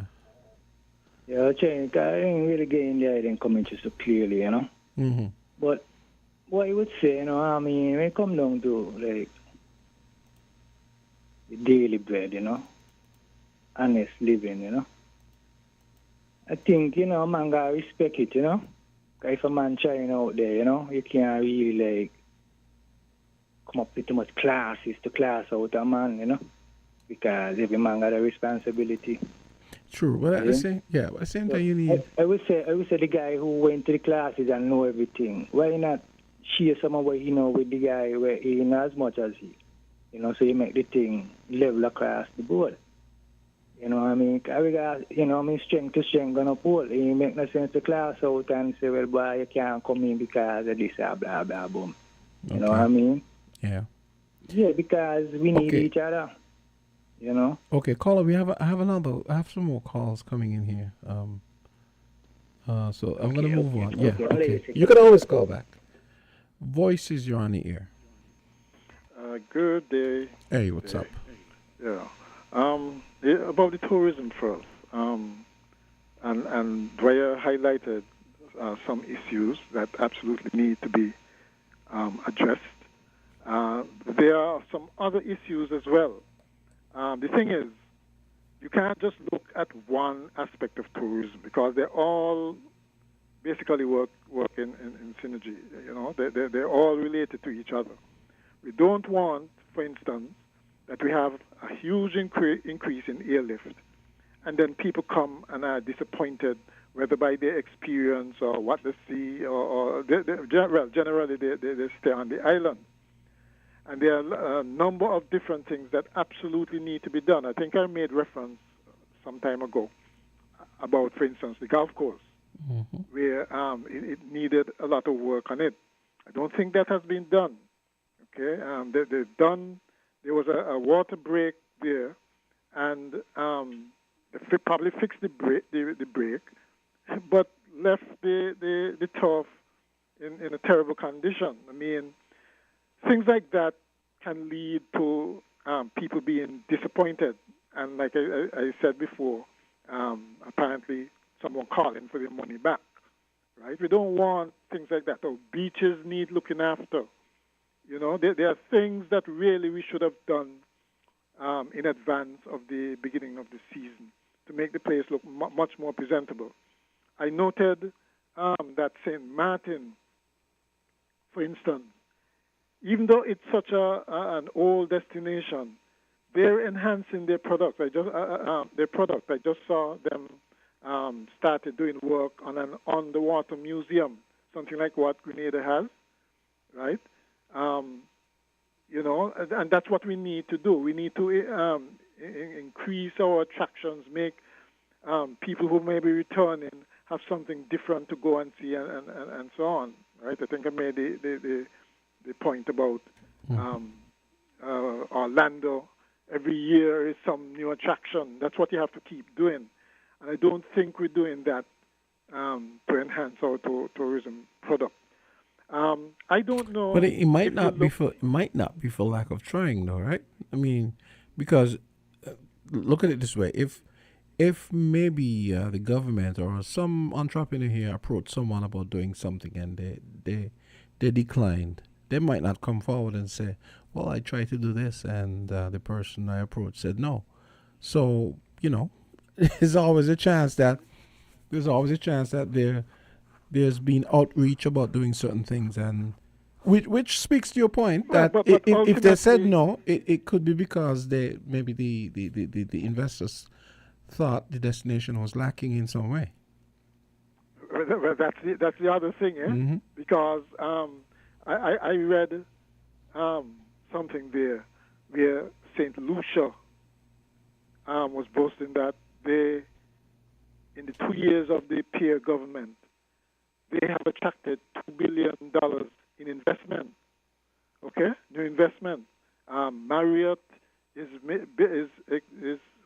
building something big there. That chain, I think it is Secrets. They're building something big there. There are other Sandals, I think, is expanding there. Does Secrets belong to the Sandals group? No, I think okay. Actually Hyatt. I think Hyatt bought them over. Okay. I think, right? Hyatt is also doing work there. So that to me is really a feather in their cap, right? And shows that they are not sitting down on what they have, because St. Lucia has been known to be a popular destination. They're going full speed ahead, trying to get new investment. And I don't know if you listened to the budget consultation last night, but one of the things I noted was that you didn't hear much about new investment coming in and helping to improve our growth and development generally. Okay? We can't just rely on government efforts, right? There need to be more emphasis on investment, both local and foreign direct investment, to increase jobs, lessen the dependence on government, and promote growth. And that has not been happening yet. Let me ask you a question. I know I know they're going to be garden variety reasons, but do you want to hazard a guess as to why we're having issues? One, building out a room stock. And I know it's a chicken before the egg thing with room stock versus airlift and all that. But what do you think? What do you think are some of the issues that make it so difficult, or make some of these features so long in coming? What do you think? Well, for one thing, you realize that we have a number of incomplete projects. And why is that? Why is that? That's a good question. Why would you have rooms that already have been built and they're not being filled? That speaks, I guess, to things like marketing and branding. That's not what I'm talking about. Places that are half built. I mean, like there's the Hilton up in Burdock. Right. It's Hilton, right? Yeah, Hilton. The Hilton up in Burdock, and then there I know is about Calypso Bay. Yeah, and then there's the Sixth Sense or something. Well, not the Sixth Sense. The Sixth Sense went to somewhere, Grenada or something like that. Okay. So what's that place? What's that place next down in the University District down there? Oh That Chinese thing. Yeah, that's what I'm saying. It's like people use those projects basically to pump money to get their citizenship or whatever it is, without actually looking at expecting any return or whatever on that particular investment. And then the Ramada. They got a passport, and that's it. And then the Ramada. What's going on with that? Yeah. What's going on with the Angelus? I mean, why doesn't the Angelus have a buyer who would maybe turn it into a hotel, I guess. Yeah, and that's the whole point. It isn't that we don't have accommodations, but something else is going on, and I venture to say it's marketing. It's more marketing and branding than anything else, right? But the fact is, they being there and not being successful ventures will probably discourage other potential investors, and that is not good, right? That's really not good, and more effort should be put into making sure that these things become successful, right? Otherwise, it's going to be like a self-fulfilling prophecies, so to speak, right? One other thing with the budget consultation, I think somebody made the point early on that they're going to have to do better with. They have to know their audience. Okay, it's all well and good to go out in the community. It was a good gesture to go out in the community to get ideas and feedback on the budget. Okay, to consult people and not just consult the biggies like the Chamber of Industry and Commerce and those kinds of people. But don't give presentations that's going to be over people's heads. They're going to get turned off, right? Actually, I was looking, when I went to look for it, okay, because apparently it wasn't broadcast on the usual media. So I went, I went into YouTube and so on, and some other stuff came up. One was, apparently Grenada had their consultation early in October. I don't know if it was patterned after it, but I noticed they did the same thing. I give you all kind of charts and fancy figures and fancy terms, economic terms and so on, right? Which most people would not be familiar with, okay? So it wasn't surprising. They pulled the Ross Perot. Yeah. You would get that reference. So it was not surprising. It was not surprising that when it came to the question and answer period, most people were got down and dirty with their personal issues and the practical stuff. All right. So maybe for the next one, they would definitely try to do better and not go over people's head. Make sure they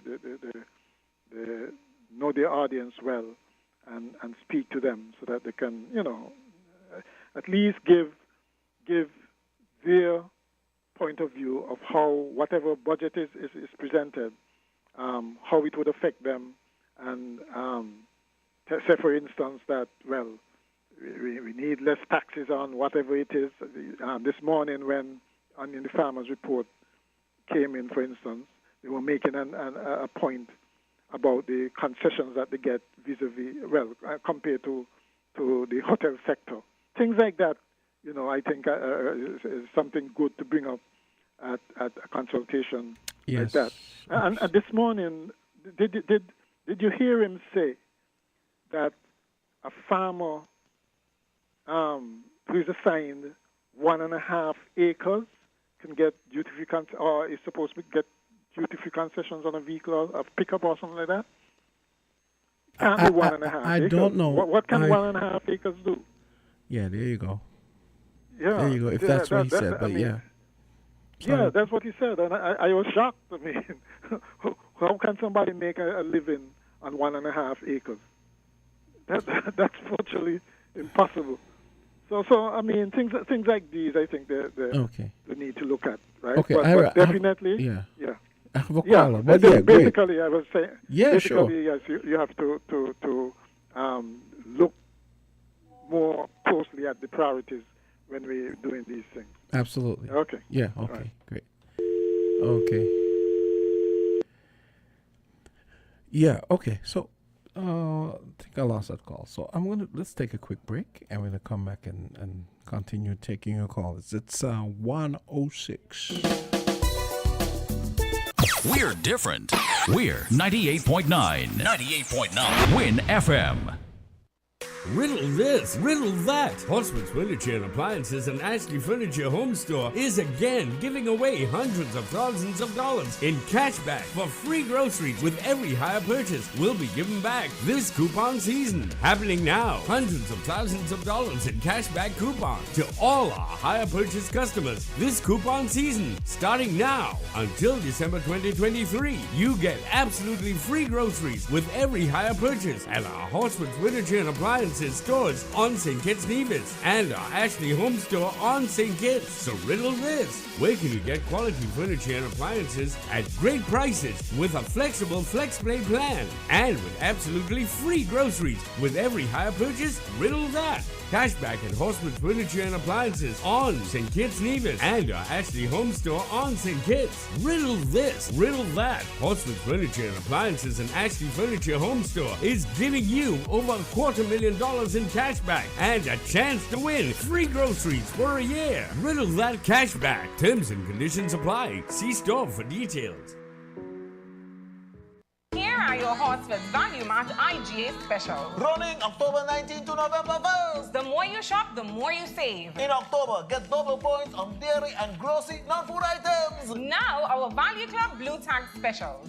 Essential Everyday Dry Roasted Peanuts, $11.99. Mott's Applesauce, $3.79. Nature Valley Granola Bars, $9.99. Yoplait Yogurt, $3.99. Stone Ridge Ice Cream Sandwiches, $19.99. Essential Everyday Trash Bags, $11.99. And now our very low weekly value deals. Essential Everyday Ketchup, $4.99. General Mills Honey Nut Cheerios, $14.99. Essential Everyday Cream Cheese, $7.99. Mueller's Pasta, $5.99. Almond Breeze Almond Milk, $9.99. Irish Spring Soap Bars, $12.99. Shop Smart, Shop Value Mart, and get the double points for more rewards today.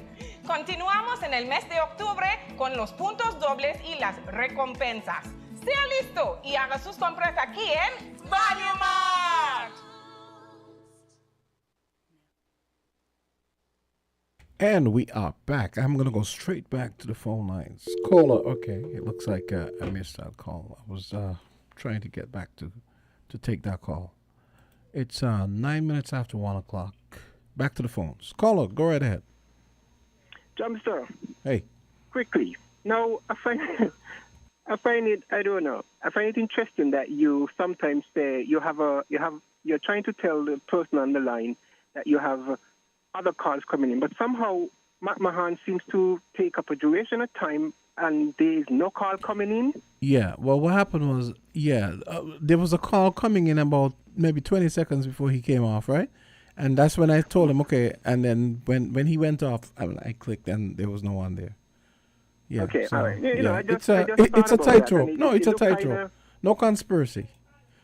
All right. Now, you was about to make a point after my comment. I would have really liked to hear what you had to say pertaining to what I said. But, I just thought I'd call to make that observation between McMahon and no calls coming in when he's on, and he take up almost 5 minutes on the line. Yeah, he has a reality distortion field, I guess, that like Steve Jobs, that makes people maybe decide, okay, I'm gonna put off my call until he's off. Voices, you're on the air. Yeah, good afternoon, man. How are you doing? Hey, what's up? How are you doing? I'm pretty good. Glad to hear that no one was injured at the fire there at Four Seasons. Yeah, thank God. And I wish them the best in the recovery there.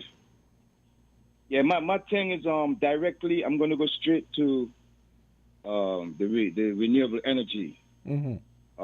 And the news item, I think Congress was talking towards that or whatever, on the news item today. But my thing is that change. You know what I'm saying? When change comes, some people don't really like it. But being that St. Kitts and Nevis is so small, I believe like having like the rollout of like electric cars, would probably benefit the islands because of the small size of the islands. When what I would like to see there is that limit the size of the vehicles. I want compact cars. One of my things that I wanted to see St. and Nevis lead the way in something, and just to put them apart from the rest of the Caribbean per se. And I haven't really seen that done yet. And we're small but we're tolerable. But we got to find a niche where we can be a unique place in something to set us apart. And I don't know if this electric cars idea could be one such thing. But I'm waiting to see certain thing develop, to put St. Kitts and Nevis apart. I'm still waiting to see that happen. And one of my ideas, like I say, is I don't know if this would try to transform the place into having the electric cars.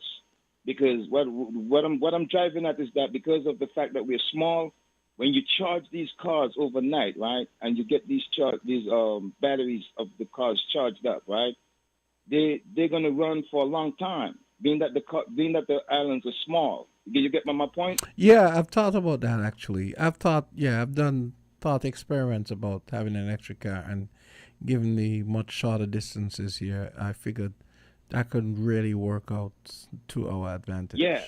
That is one thing that I think should be able to benefit the islands, like having electric cars here. They should really think about moving in that direction because St. Kitts will be a place where we have dominance with the electric cars now. You know what I mean? Okay, I believe that. Okay, No, I'll try to come yeah, back. you can call back. Yeah. Oh my, but they're gone. No problem. Okay. I'll try to come back. Yeah. Okay. No All problem. right. Okay. Yeah, I'm really so. Journey was talking about the calls. Journey, like I was saying, no conspiracy. It's just that sometimes, like just now, I was trying to tell him that there was a call, and then the call stopped ringing. Voices, you're on the air. Yes. Good afternoon, Jamster. Hey, what's up? Yeah, Carl Brown here. Good afternoon to the listeners home and abroad. Jamster, the electric car thing is a good idea, but our grid is not ready for those things yet. Because here is it, they are telling you solar energy, windmill power, and they are telling you we are not ready yet. Then the skeleton is not set up to transfer solar power to the grid and then back out. So skeleton is not set up yet and ready for windmill power to take that and send it back out. So all the talk you hear them talking is a joke. It's just talk shop. But look how much solar farm we already set up, right? And what is happening? He ain't hook up to skeleton ain't ready yet. Here's one way to look at it though. I know there's about 3, no more than 4. Well, I've seen about 3 or 4 hybrids on the road. There's one pure electric car I've seen, so maybe 5 that I know of personally. Here's a good part. I think by the time the government sets up incentives for electric cars and hybrids and so on, hopefully by then, Congress would have done what he has to do in terms of diversifying the power generation and getting the new power generating sets and getting the solar getting all the solar energy that's going to waste into a battery system and so on. So I'm not too pessimistic about that because some of that is going to take a while, and and then again, it's going to take a while for people here. And it will take significant transformation by skeleton. Yeah, but so I think by that time, people would have caught up to maybe the knowledge they need to have about the benefits and maybe the cons of electric cars, and on balance, they would have decided, well, okay, I'm going to have one or I'm not going to have one, and I think by then, the grid would have evolved for the better. And here is it again, Jamster. We have been talking about renewable energy for so long, right? All these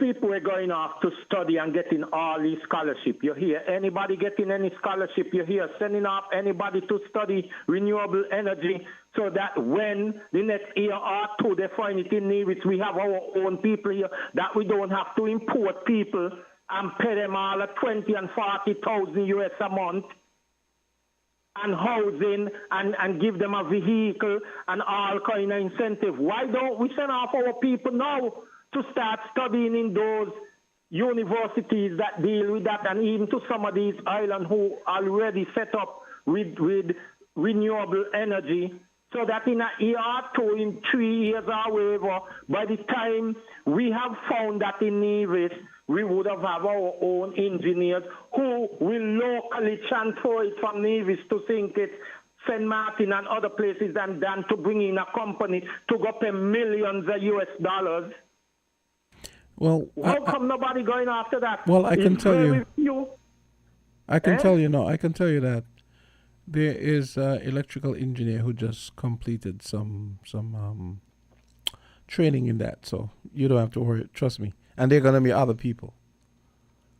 Yeah, but we have all these people with all these scholarships, all over 150 nations now offer scholarships, and it's the same regular scholarship that we are accustomed to.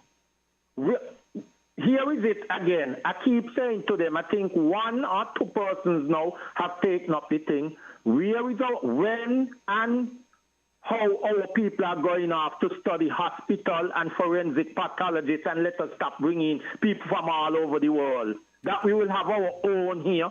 When kids come up, we got to send back for them. We got to put them up in hotel. We got to vehicleize them and all kind of thing. Let our people go off to study these things.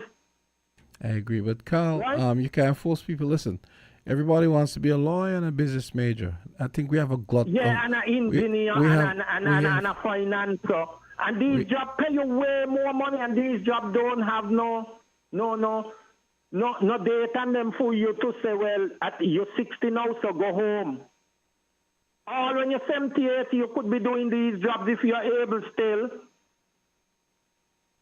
They don't have no expired, let me call it that, no expired date on them. So when the time, when you reach 50, 60, they say, well, you got to go.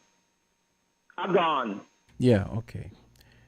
And yeah, so I know for a fact that an electrical engineer just completed some refresher and familiarization training for electric cars and so on. So I don't think we have to worry on that front.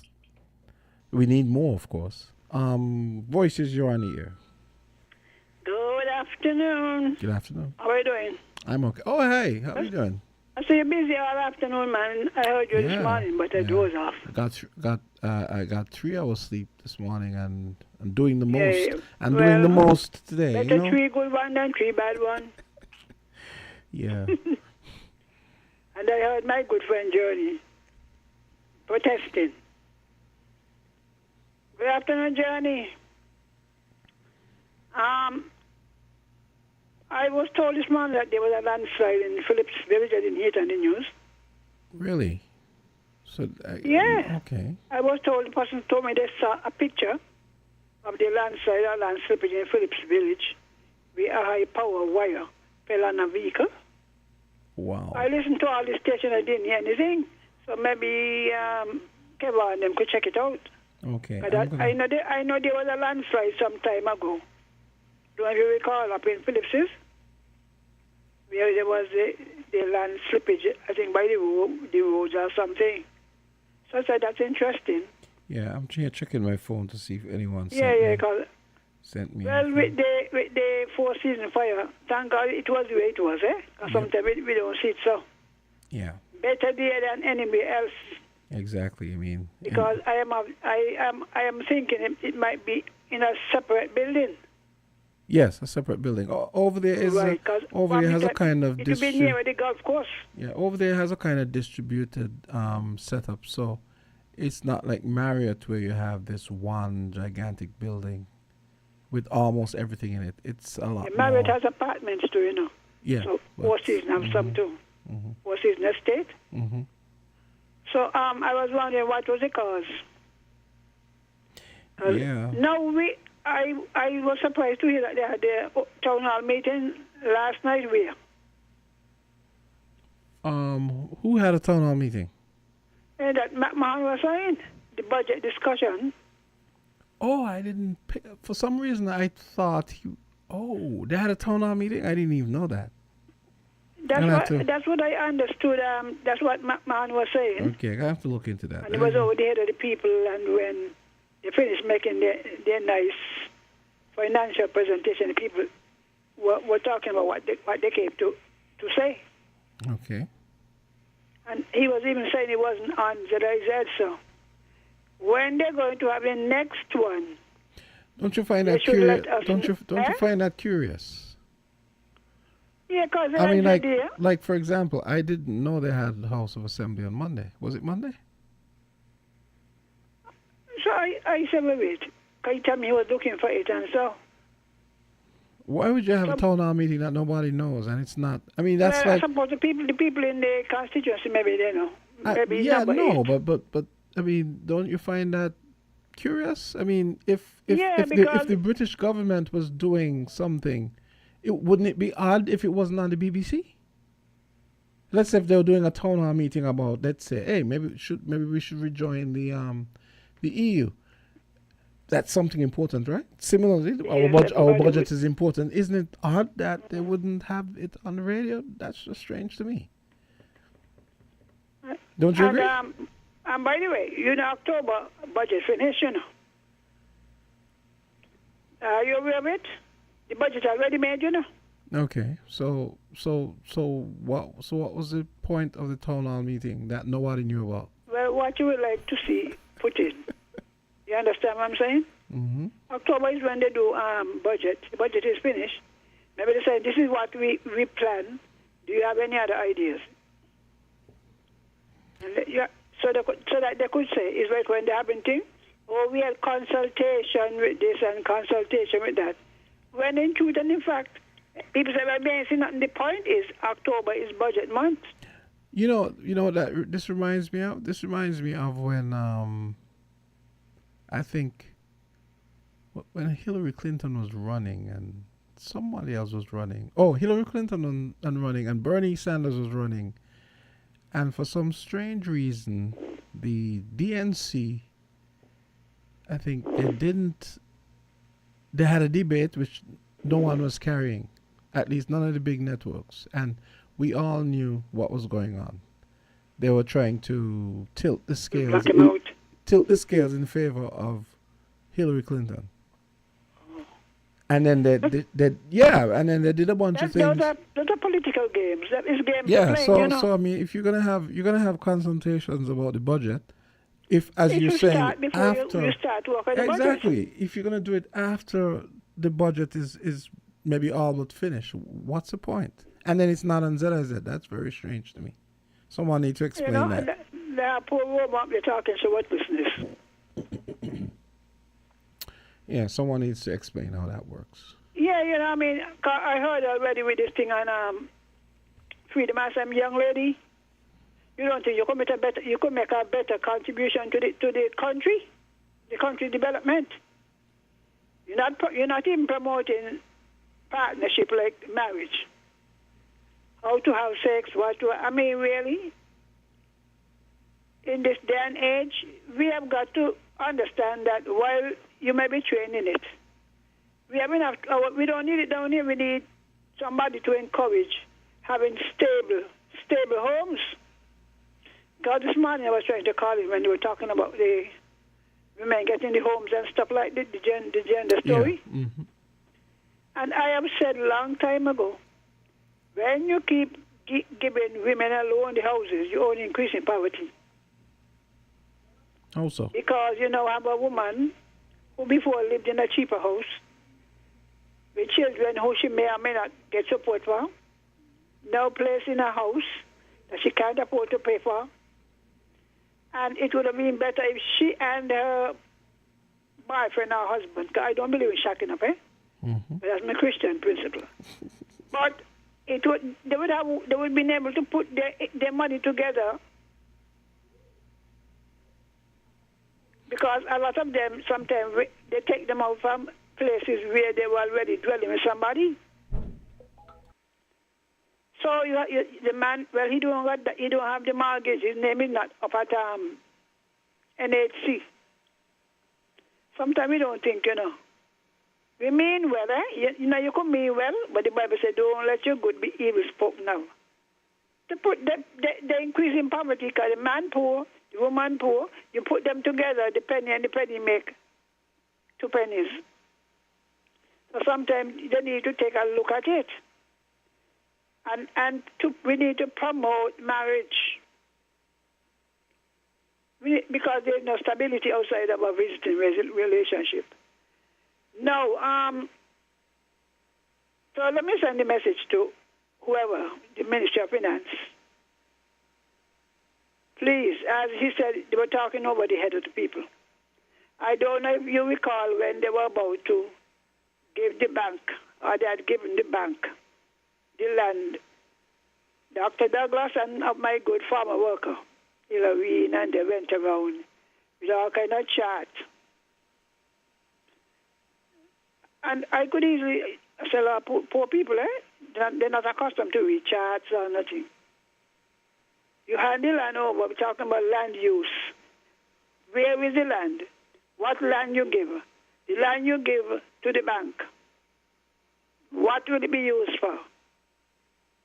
And up to now, I keep asking them, where is the land use plan? Because there has to be one. If you plan to put down all these houses, these dwelling houses should go on land of a low quality soil. You understand what I'm saying? Thank you. You don't go and plump them down between where people planting stuff, and then you turn around and say, oh, the farmers ain't doing nothing. And the truth is, we have people who train in planning, But you could write what you want. You could say what you want. Politicians say what they want. I am glad that Dwyer is talking now, because he's the one who wasn't listening. He's the one who put that new road housing project to the end of the airport. He was warned, And NHS said put it there. I said that's a craziness. Number one, on the western side of that new road thing is a gut that is widening. I have not seen not even one government, none of them, make any effort to stop the spread of the guts. You know what I'm talking about? I just find, I don't know. No, actually, you know what I'm talking about? Go into Law Monkey and you look, you say, my God, it's like a canyon, Okay.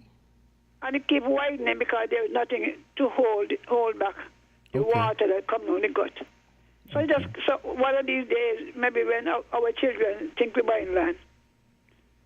So, sometimes when I hear people, that's why sometimes I say, Lord have mercy.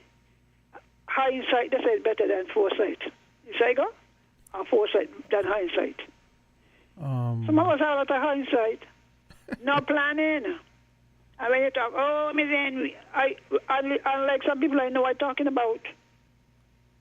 And Barbados has, the buses, the government buses, they are electric. Mm-hmm. Oh, they're electric now? Yeah, in Barbados. Okay, because when I was there, they were... When I heard... they were fuel. Congress. I mean, I said, this boy, he's serious. You can't be talking about a two-sided amount. If this is your plan, then you should start doing what you need to do. When you know this wouldn't do. So what is the use? So they're making excuses in the early. So when nothing happens, well, I told you so, I mean, really, time enough. We do something. Time enough. Where is the Prime Minister? Have you heard, where is he? I have no idea. I was told that he was in Barbados speaking at some political party meeting. Oh, okay. I don't know if that's correct, but I do know that, yes, I think it's yesterday. The CARICOM the African Export-Import Bank opened in Barbados yesterday. Yes, that I heard about. Okay. So I don't know, maybe he went to it. Okay. Oh, look, I have to wrap now. Voices. Yeah, I know. Yeah. I know. Well, since you're an empty time, the oil sum. All right. I coming now. Now, Mayor Matley borrowed $25 million US to enable her to host this cricket World Cup. Saying they said also borrowed. They didn't say how much. I think it's saying climate something. Well, we want to know, as citizens, what were the terms of the loan? Because Antigua turned down the loan offer, saying that the interest rate was too high and the grace period was too short. So those of you listening, advisors to the Prime Minister, we would like to know how much he borrowed from the bank, which exact program they want a diversion. Okay. What were the terms? Because Miss Henry. Said, yes, we have to. We have to end now. We have stuff to do. Sorry about that. Okay, that's gonna do it for Voices today. Brought to you by Cable and Wireless. Sorry, Hosford. What am I saying? Hosford.